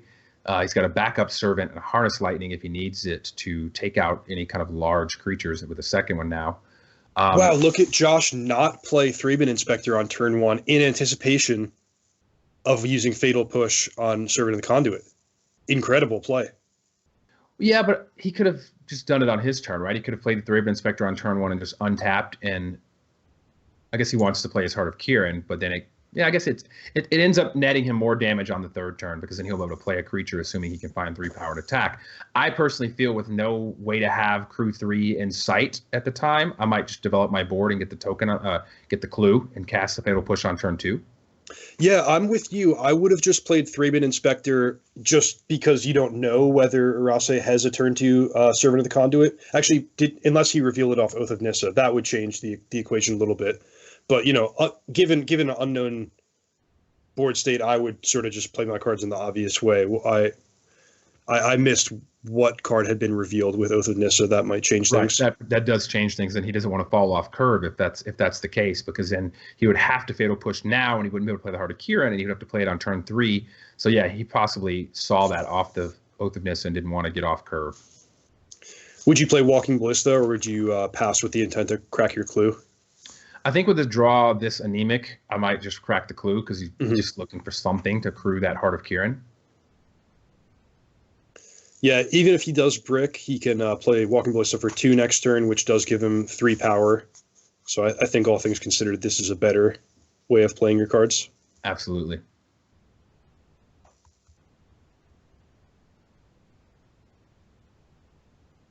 Thalia, great draw here.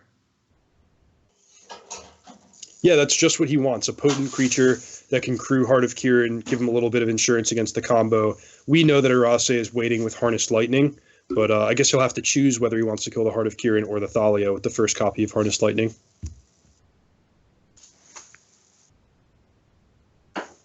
Having a backup Harness Lightning, I could see him killing the Heart just to keep his life total high, and then killing the Thalia the following turn, especially because Harness Lightning plus Saheeli Ray is 5 mana, which he will have next turn.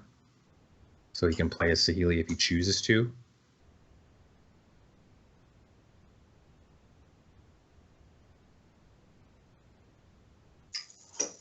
Josh deciding between a Ballista for 2 or a Thalia. Looks like he's going to go with the Ballista for 2. I think this is because of the 2 mana open for Harnessed Lightning. Right, and if it is targeted by Harness Lightning, he can just respond and kill the Servant of the Conduit. So it really kind of gives Ryosuke an interesting choice. It's somewhat strange because Harnessed Lightning has a great target anyway in Heart of Kiran, but wow, actually Josh is just not going to attack at all. He's going to try to make him waste his mana. Yeah, he didn't want to expose his Heart of Curing to a Harness Lightning. Josh really just reading him well and playing great.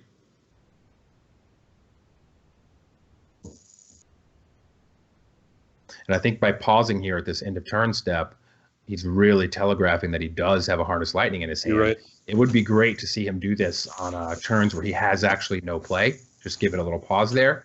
But it's hard for a lot of players to think of doing that kind of stuff in the flow of a game. And I think now Josh has confirmed his suspicions of a Harness Lightning in Ryosuke's hands.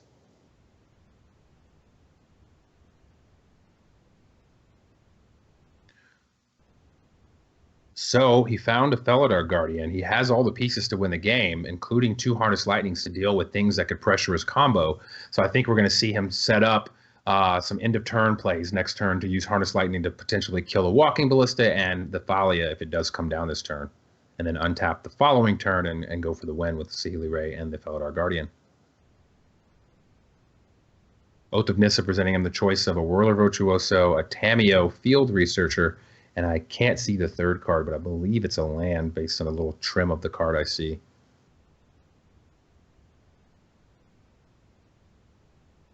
It's interesting because Tamiyo is a great card, but he doesn't have white mana, and if the Servant does die, he is going to be hard to cast. Oh, with Oath of Nissa. Yeah, the little known ability of Oath of Nissa actually comes up a lot with this 4-color Saheeli deck, and Tamiyo is one of the cards that you can cheat on your mana a little bit with due to Oath of Nissa. Yes, sorry about that. Took me just a second to realize that little blue text. As soon as he selected it, I saw it. But like I said, it looks like with the Saheeli in hand, he's just going to look to pass next turn, leaving mana open with Harness Lightnings, take out anything potentially threatening his combo, untap, and then cast the Saheeli Rai to go for the win on turn 7. Wow, actually, if Josh plays Gideon here, he's going to be dead because Harness Lightning can take out the Ballista, and with the additional mana, Saheeli Rai will allow Urase to combo off. So yeah, despite Josh having put together a pretty nice offense after his mulligan, looks like the combo is going to take game 1. Yeah, I mean, I guess Josh figures with a Ballista in play, he doesn't need the redundancy of trying to stop the combo, because Josh has been fairly good about not leaving his shields down. And if he knew that there was a Harness Lightning in hand, he potentially would have played a Thalia so that he could have 2 creatures. And we did talk about, he did pick up on the Harness Lightning possibly from the pause, which makes me wonder, did he just quickly forget or decide, hey, I'm just going to hope he doesn't have the Saheeli Rai. But Oath of Chandra, at a certain point, I tend to favor the aggressive lines of play in this matchup. I think it's higher priority to just establish your board and make sure you can clock the 4-color Saheeli deck than worry at all times about the combo. And it does take the parlay of removal spell plus Saheeli Rai to punish Josh for this. So I can't really blame him for making this play, but he is going to be punished, quite severely. It's a parlay where half the parlay is already in. We do already know that he has a Harness Lightning. He's telegraphed that and showed that. So it's really just, does he have a Saheeli Rai or not? I don't fault Josh for the play. I would have made the same play, but I'm just surprised because Josh has been very good about making sure he's never vulnerable to this combo. You're right. He has played very conservatively for most of this tournament.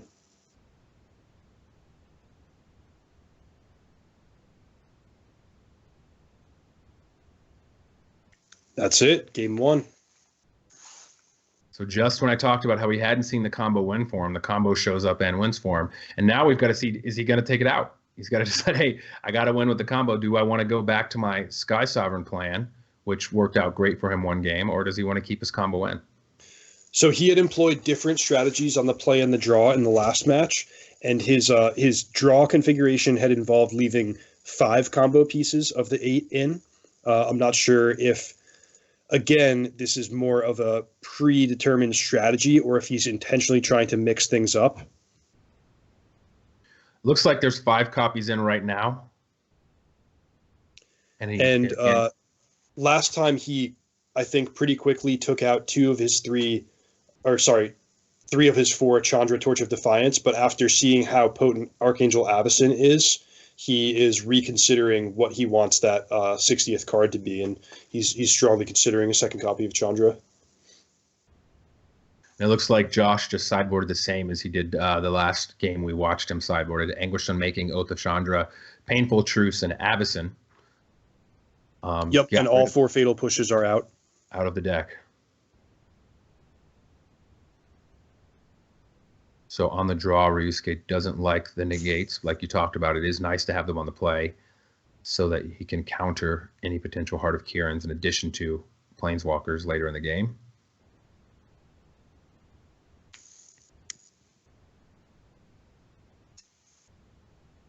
I think he's just deciding one last moment, making sure he wants to leave everything he's in. I did see he brought in a Dispel last game 3. He's chosen to not bring it in this game. Wow, Dispel. That doesn't have a huge number of targets in Josh's deck, but I guess 5 really potent ones and 4 Unlicensed Disintegration, 1 Anguished Unmaking. It appeared he brought it into his deck. I'm not sure if he pulled out last minute of the game 3, but I did see it go into his deck, and I was also surprised to see that with not a lot of targets in Josh's deck. Josh Utter-Leyton on the play with a decent draw. He doesn't have the Heart of Kiran, which is potentially the best card to see in your opening hand, but a pretty nice curve out, and with a 3rd land, this hand will shape up nicely. Urase's hands, his opening hand had no green mana and only 1 land. Now his 6 only has a mountain. It can develop nicely. He does have 2 draw phases to find a green source, and if he does, he gets to play Oath of Nissa and Servant of the Conduit and kind of unlock his entire hand. So I see what he's thinking about here. It's a really tough choice because going to 5 is pretty difficult. I mean, you run the chance, you don't have very many cards in your hand. You run the chance of just getting another 1-land hand again. I actually like this 6, especially with 2 draw phases to find a green. And I think I would keep here, but it is very I'm keeping if I have this hand. Yeah, I just hate going to 5 when you have anything that might work out. He agrees.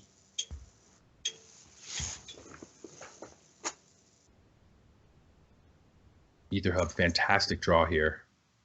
Yeah, although it's a little risky to play the Oath because if he doesn't find green mana, he's cleaned out of energy.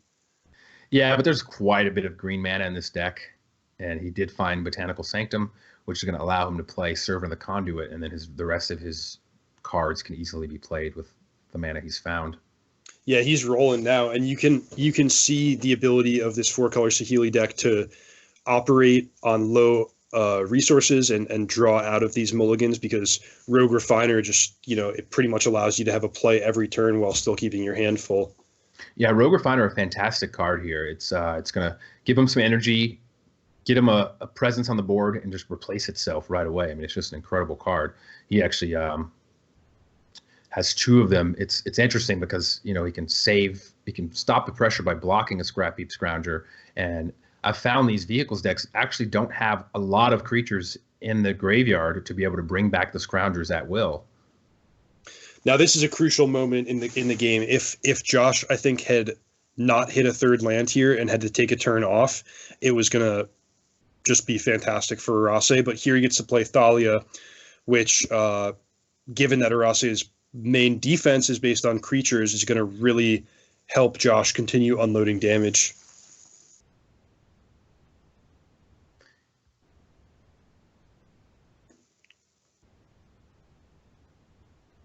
Yeah, it's tough for Josh because he's going to be facing down 7 damage if he uses the Servant to cast a Rogue Refiner. And he's already at 16, which will put him at 9. And with that Ballista and the Anguished Unmaking in his hand, he could be facing lethal here in just a few turns. Yeah, he didn't trade last turn Servant for Scrap Heap Scrounger, which I think would have been a reasonable play, but he didn't do it because it's so profitable for him to be able to trade the Rogue Refiners against his opponent's creatures. But now I think you're right that it's just too much damage if he doesn't block. I would play Mountain and Rogue Refiner with the intent to block Scrap Heap Scrounger with Servant of the Conduit. Or I would actually probably double block the Thalia with my 2/3/2 creatures, assuming the Ballista is not on the board. Well, keep in mind the Rogue Refiner will be coming in tapped. Oh, you're right. You're right. So then, yeah, I think if he knew Thalia was coming out, then he possibly would have traded the Servant with the Scrap Heap Scrounger. But I guess having the Natural Obsolescence in his hand does give him a way to get rid of it for good. Although you want to save that for any kind of vehicles or potentially even ballistas that are exactly.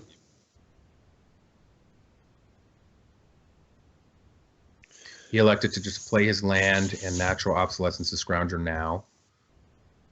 I'm not sure why he didn't want to do it as an instant. Utter-Leyton picks up a tapped land, so whereas he might have wanted to play a Ballista for 2 here, now he's going to choose between, you know, possibly Anguish Unmaking, possibly cracking his Clue token. But either way, he's got a good clean attack with Thalia, Heretic, Cathar. I'm not gonna lie. I kind of like Anguish Unmaking and just attack. I guess you're only getting through 1 more point of damage, and you can save it for something better. I forgot the first strike ability, but yeah. But I just possibly think you just hold up Unmaking and pass, yeah, and you can save your Ballista and play it later. I like this because of the threat of a Planeswalker. So, for example, if Urase had Chandra, he would either be playing it and minusing to kill Thalia, which would leave it vulnerable to the Ballista, or he would tick up to 5, and then Anguish Unmaking is a perfect answer to it. Exactly.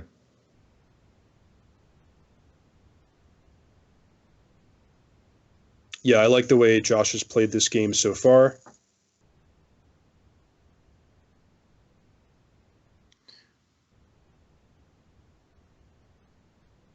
I'm wondering if he's deciding whether to Anguish Unmaking one of the creatures so that there is no profitable double black next turn and to efficiently use his mana, since he's probably tapping out for Ballista this turn.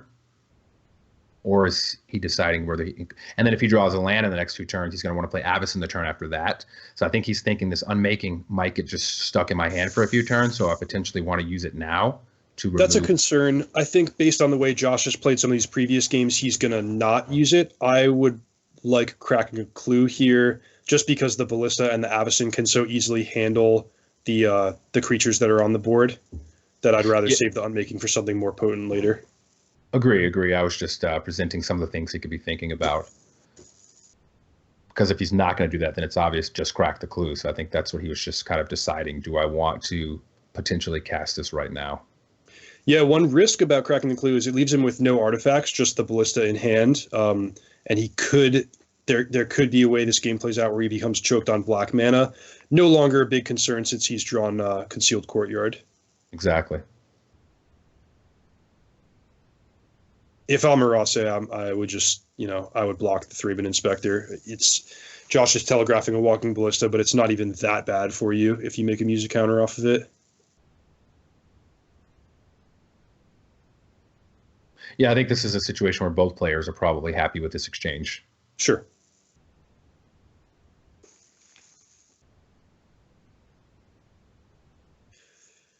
And Josh setting up that potent combo of Walking Ballista plus Archangel Avison, being able to flash it in and transform it right away. So barring something really special off the top for Urase, I think Josh is going to be able to navigate to a win within a couple of turns here. Yeah, and it just so happens that... No, scratch that. But it's a good thing he got rid of the Servant, so now he also doesn't have a double block on this Thalia, and this Thalia is going to continue to wreak havoc on him, because even if he plays Felidar Guardian, it's just going to come into play tapped, and if he chooses to blink his Rogue Refiner, then it's going to be tapped, so he's going to have to blink the Oath of Nissa, which he wants to do anyway, because he needs to look at 3 cards instead of draw 1, but in case he potentially wanted the energy. Yeah, so I think he'll start with Oath of Nissa here, maybe looking for a Chandra. Just anything to get that Thalia off the table would be nice here. Yeah, this is the most effective I've seen Thalia be for the entire weekend. Mm-hmm. Yeah, it's an interesting card because it's very fragile. Like these 4-color copycat decks have 8 or 9 ways to kill it at a profit after sideboarding. Harnessed Lightning, Oath of Chandra, even Shock that Urase has in the sideboard all kill Thalia. But when she does go unanswered, she has a tremendous impact on the game.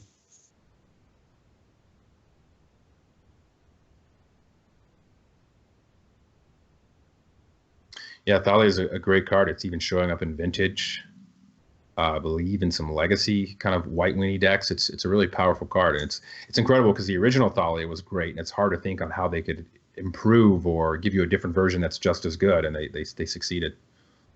Yeah, Thalia is one of my, in my opinion, one of the coolest designs of a card recently. It's not oppressive in the way that, say Smuggler's Copter or Emrakul are, that they have to be banned, but it's just a really powerful, unique card. I love it. No, yeah, very, very strong card. So he found a Saheeli, so he has the combo, but Anguish Unmaking right off the top, although the Ballista was threatening the combo. He does now have 2 answers in case he needs to use that ballista for something else. Yeah, so this is pretty perfect for Josh. He gets to just pass with 5 mana open, intending to play Avison, but also having removal up in case anything changes, anything goes wrong. It's just a really comfortable spot for him to be in. And it's actually rather convenient. Urase's at 10, so if he attacks with a Thalia, that will put him at 7, assuming he doesn't chump block. And then the 1 counter off Ballista plus the flipped Avison is exactly 7. So end of turn, he can play the Avison, shoot him down to 6. Avison flips and attack for 6 and win the game. Yep.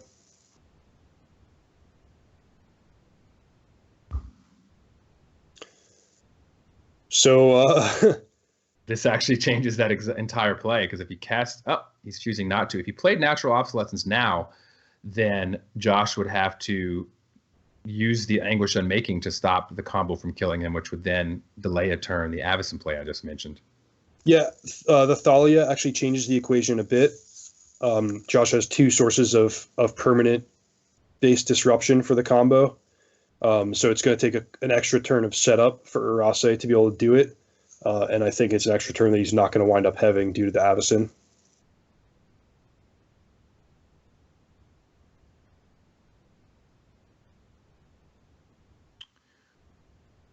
I think Josh is just deciding, is there a Harness Lightning in his future? Yeah, Josh doesn't want to play the Avison into a Harness Lightning. Turns out it's Natural Obsolescence. So what Urase can do is get rid of the Ballista in response, meaning at least the Avison won't transform. But yeah, so the game's not over. Josh doesn't have lethal without finding an artifact or a 6th untapped land. But of course, things are getting worse and worse for Urase here.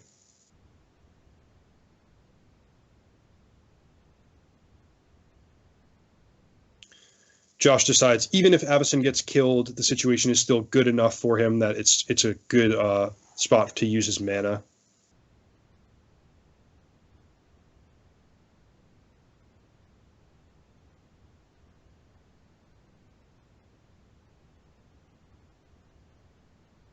So Josh needs an artifact here so that he can trigger the second ability on the Unlicensed Disintegration to finish off Ryosuke this turn. That'll do it. Through a perfect artifact, a 2 casting cost artifact is exactly enough. So he's going to even the score, and we're going to see yet another game 3. Can you believe that so far this match is actually on track to go for all 9 games? These games were both a lot faster. Each game, one person basically dominated and held that domination throughout. There were no swings, but even so, they were both still very great, interesting games. Definitely. And here, Ryosuke taking out the combo, going more on the Planeswalker plus Sky Sovereign plan, all 4 Chandras in his main deck. In his deck. Does Avison only trigger on your own upkeep? No, Avison can trigger on either player's upkeep. So then even if he didn't draw an artifact, then he could have made the play of casting Unlicensed Disintegration just on his Thalia, and then in the upkeep of Ryosuke, it would flip and deal 3 damage if you chose. Wow, that's a great point. Yeah, I hadn't seen that play. He would have to worry about potentially an instant speed removal spell killing the Avison with the trigger on the stack, but that's definitely a way that he could have won with just the cards on the board. Good point. Yeah, I was originally thinking he could only trigger in his own upkeep, so that would leave the shields down for a turn. But if it doesn't either upkeep, he could make that play in a pinch if he wanted to. Although I think you would probably just hold the Unlicensed Disintegration because you have a Thalia in play also, and you're not in danger of dying to the combo.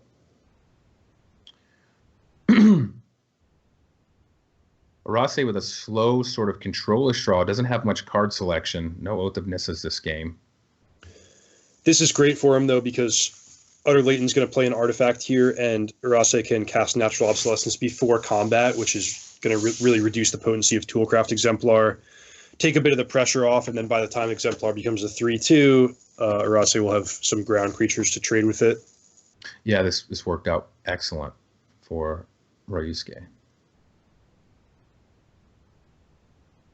Now he gets to play either of his energy creatures.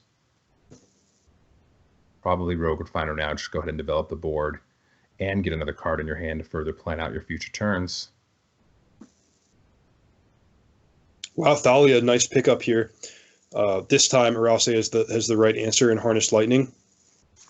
Yeah, and Thalia is great. And I mean, in addition to all the ways we've kind of hyped how good Thalia is, it's also awesome against Whirler of Ultraroso, making Thopters to block, because you can no longer do that at an instant speed. They come into play tapped, so you've got to wait a turn before those Thopters are ready to block.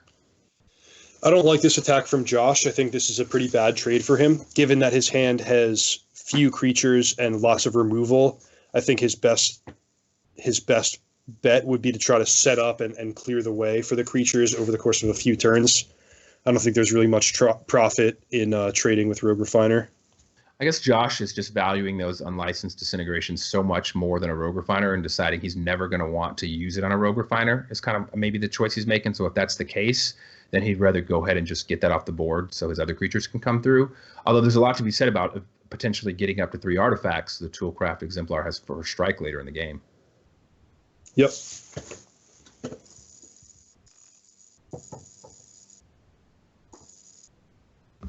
I also don't understand what Urase has to think about here. This is just exactly why you put Rogue Refiner in your deck to trade, at 2-for-1 advantage with opposing ground creatures.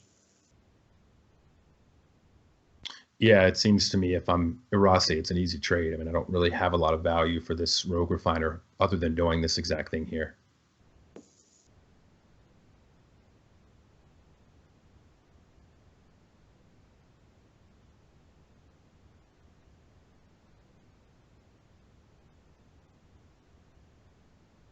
So he is going to make the trade. Took some time to think about it. Nothing wrong. These players are given lots of time. They can use that to kind of just make sure they're making plays they're comfortable with. No one wants to have any regret.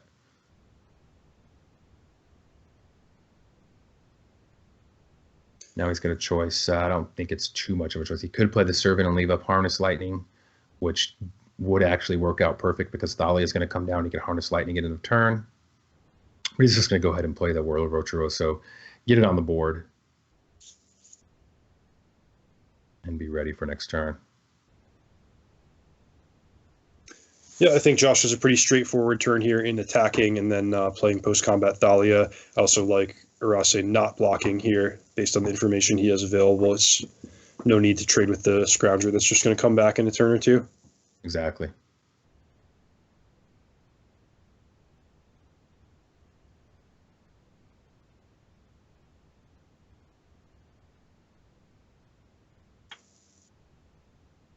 Oath of Nissa finds him another Whirl of Virtuoso. He would have loved to find a Planeswalker there, but Virtuoso is pretty good as well. Looks like he's going to go ahead and get rid of the Thalia, which I agree with. You got to get that thing off the board. It just does so much in this matchup that effectively it's almost like the same thing as if you cast a Virtuoso, it's going to come into play tapped anyways, so you might as well take that turn and just go ahead and kill the Harness Lightning so your future Virtuoso does come into play untapped.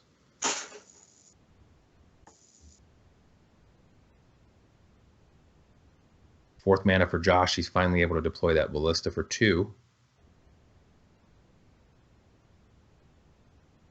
It is nice to have a second artifact because those Spire of Industries are leaning heavily on the artifact of Scrapheap Scrounger, although he does have 2 creatures in his graveyard, so he could bring it back, but it would take some time, especially with only 3 lands. It would slow him down a lot to have access to red mana, but by getting a second artifact on the board, he will have that available.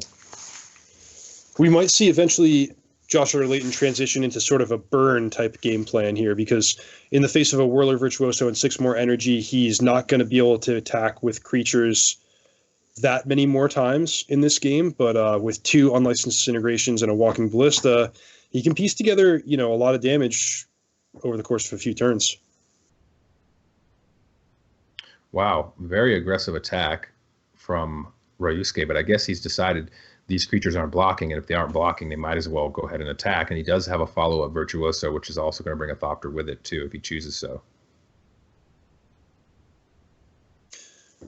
Utter-Leyton just cashing in the Ballista for 2 Thopters and a 4-point protection of his life total. Yeah, it's a nice play there. It does give him another creature in case the Scrapheap Scrounger dies 3 times. And I guess he's not really worried about having it to protect against the combo because he does have 2 unlicensed disintegrations in his hand. And Urase doesn't have any pieces in play and only 1 card left in hand. So it's a long way off from that happening anyways. Now, Gideon's an interesting draw here. Do you think there's profit in playing the Gideon, or will Josh pass and try to control the board a little bit more? Looks like he's going to play it. It doesn't seem like it's going to live. I mean, I think it's more mainly just like a 4-mana 2/2 plus fog. Because the creatures on the board, I mean, the 2 flyers already does 2 to it, and he could just send the 2/3/2 and both of those plus the flyer is enough to get through. He doesn't even have to offer the trade of his servant. Yeah, so Urase, who was looking to be in really good shape a few turns ago, his draw is sort of stagnating. He's had a couple lands off the top at a key point in the game. Now, as you mentioned, he will be able to kill the Gideon here, but if he winds up choosing to not block the Scrap Heap Scrounger another turn or two, those 2 unlicensed disintegrations can take him out. Yeah, and I think that's why Josh kind of set this game up this way, allowing his other creatures to trade and die and get into the yard, because with those creatures in his graveyard, there's a lot of incentive for Ryosuke to take the damage, because it's like, well, I could block, but it's just going to come right back. I'm at 10. So with 2 unlicensed disintegrations in his hand, Josh has really navigated this game well and set him up to potentially get a win from those 2 cards. Yeah, recall the way the first match ended in Game 3, where, again, Urase had the advantage with the number of creatures on the board, but he ended up only leaving a single flying blocker on the last turn, and Josh finished him off with unlicensed disintegration to, surprise win the race. The same thing could happen here. Yeah, especially if Ryosuke decides to attack with the Thopters and the 2/2/3s, he's only going to have a servant back. Josh can then disintegrate the servant, which puts Ryosuke at 7, and attack for 5 with his 2 remaining creatures, which will put him at 2, and then he just has lethal in his hand as long as he gets to untap with an artifact in play. Yeah, you're absolutely right. So with just the cards we're looking at now, it seems to me that Josh Utter-Leyton is going to win this game. Of course, there's still a lot of question marks, and a single good draw from Urase can change it. Yeah, I think right now we're going to see Josh allow Gideon to die, untap. Obviously, the draw phase could change it, but cast a disintegration on the Whirler Virtuoso and attack for 5 and put Ryosuke at 2 and force him to draw an answer right away, which I don't think there is an answer that wins in 1 turn. I guess he could draw Felidar Guardian, blink Oath of Nissa, find Saheeli, cast Saheeli, but then again, and Josh's shields would be down if he does make the aggressive main phase disintegration play. Yeah, I think this game is over, actually, because even if Urase kills the Scrap Heap Scrounger, Josh can just bring it back at any point. Plenty of creatures in the graveyard. He would need a negate. Well, I'm saying he could draw Felidar Guardian right now, blink Oath of Nissa, find Saheeli, and combo off. Oh, yeah, you're absolutely right about that. Yeah, this turn's got to be something big. Josh's turn was very aggressive, but it did allow that window to happen right there. But it looks like he's going to win. Chandra's not going to be enough. Yeah, is there anything she can find with the +1 ability that would save him here? He's at 2 life facing down a burn spell in Josh's hands. I don't think so, especially because he'll only have 3 mana available to him. And like you said, even if he kills the Scrap Heap Scrounger, Josh now has a 5th mana so that he can just bring back the Scrap Heap Scrounger and then cast the Unlicensed Disintegration on any old creature to finish him off. Wow, incredible. Yeah, it looks like he actually doesn't even have white mana. I didn't notice he didn't have 1 energy, so he can't even cast Felidar Guardian if he did draw it to go for the combo win. So he could find Natural Obsolescence, put the Scrap Heap Scrounger on the bottom of the deck. Yep, he could. I don't know if he has a second one in his deck. Let's see. Let me look at the sideboard real quick. He does have 2, yeah. He has 2, so he could find the final Natural Obsolescence off the +1 ability of the Chandra. And that would actually put him right back in this game. Yeah, it would cut Josh on red mana entirely because of the Spire of Industries.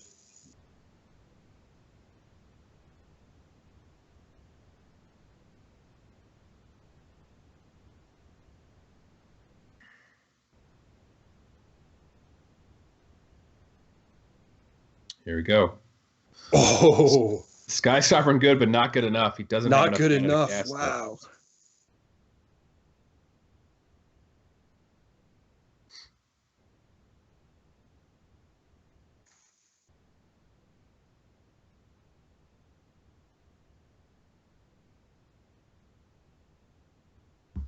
He's probably going to leave 3 blockers here to play around a non-unlicensed disintegration removal spell. He just might decide to attack with both. But either way, we know that the game is over here because of the burn spell in Josh's hand.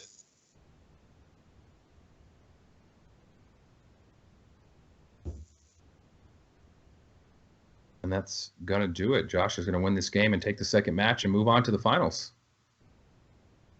Yeah, wow. So 6 extremely close games, but in the end, Josh Utter-Leyton is able to take it 2-0.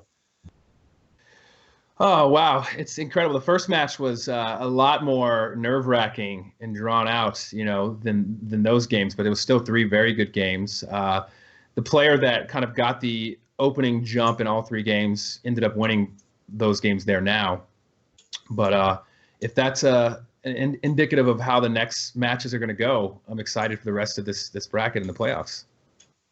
Yeah, so our one relatively unknown player in Ryosuke Urase has been eliminated, and now we have a battle between 3, sort of titans of the game still playing. Our next semifinals is going to be Lucas Blohan and Marcio Carvalho, playing a similar matchup to the one we just saw, and then waiting for the winner of that match in the finals is Josh Utter-Leyton.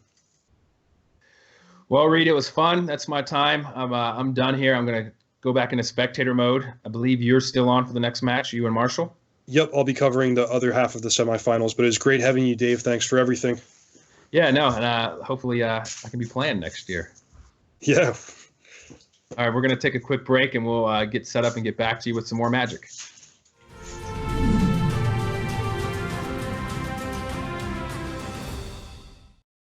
I'm Blake Rasmussen. I'm 34, and forgot. Said that over. What is my job title? Content manager, I guess? Okay. All right. My name is Blake Rasmussen. I'm 34. I'm the content manager here at Wizards of the Coast, and I love to play Magic. When did you first start playing Magic? When I was 13, back in 1997. What did you want to be when you were a child? An astronaut, actually. What's your favorite color, shard, or guild? Anything with blue in it, really? What's your favorite 90s jam? Oh my god. My favorite 90s jam is anything by Third Eye Blind. How do you define success and how do you measure it? God, that's deep. That went from my favorite song to life existential questions. How do I define success? How do I measure it? Success is if the people I care about are happy and loved, and the way I measure that is if they like me that day. What's your proudest moment playing Magic? My proudest moment playing Magic.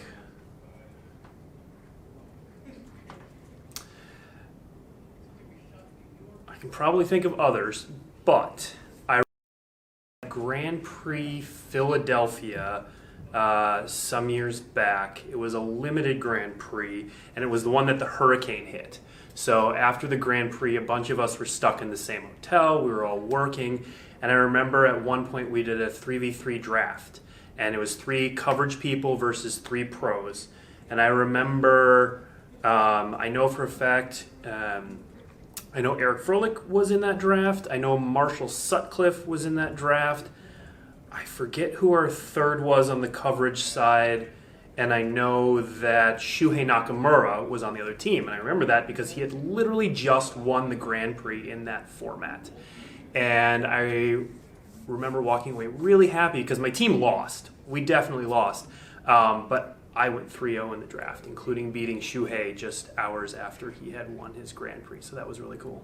What were you like in high school? A lot like I am now, actually. Kind of nerdy. Loved Magic. Played a lot of soccer. What's your guilty pleasure food? Chipotle. And finally, what's something that's true that almost no one agrees with you on? Oh boy. Something that's true that almost nobody agrees with me on. Prior to Aether Revolt, Cloudblazer Panharmonicon was actually one of, if not the best decks in Standard. All right, thank you very much. Cool.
Welcome back, everybody. We just saw Josh Utter-Leyton advance to the finals of the Magic Online Championships with his Mardu Ballista Vehicles deck.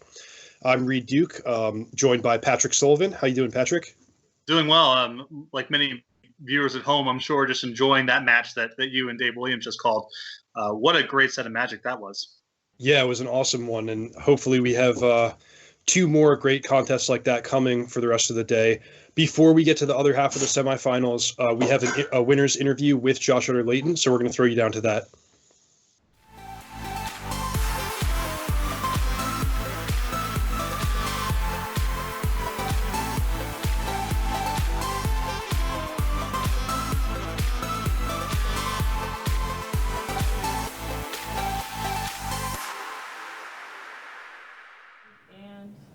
Maria Bartholdi down here on the floor of the Magic Online Championship with Josh Utter-Leyton.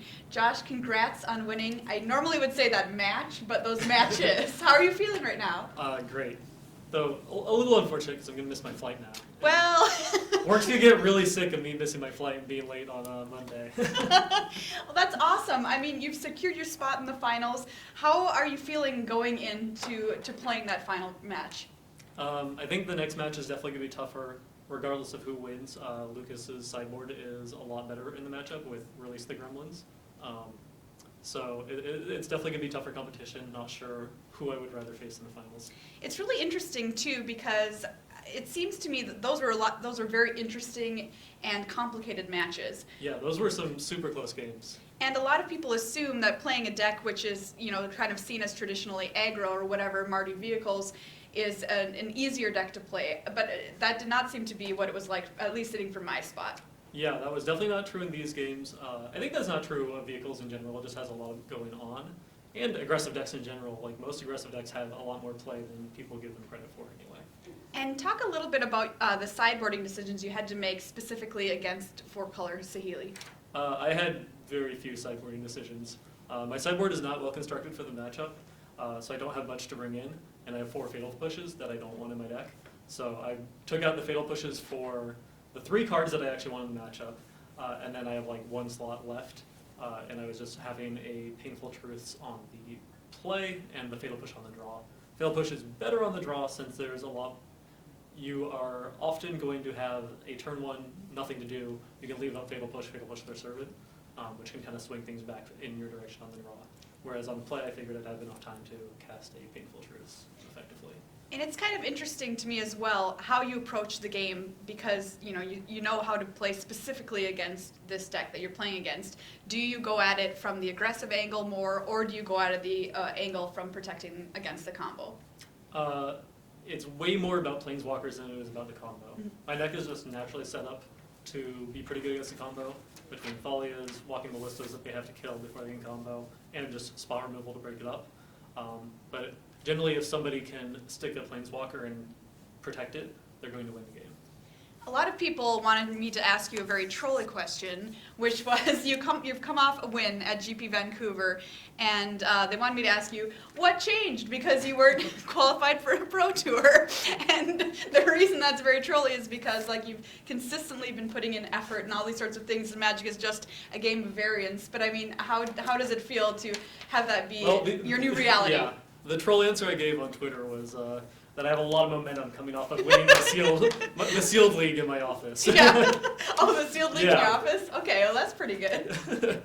So, I mean, are you allowing yourself to like think a little bit further into the future of what this would mean for you if you're able to take down this championship? Obviously, platinum would be awesome. The biggest thing to me though would be qualifying for the World Championships. I just love playing in that tournament. It would mean so much to me to be able to do that again. Well, good luck to you the rest of the tournament, and thanks for stopping and chatting. Yeah, thank you. Back to you in the booth. Okay.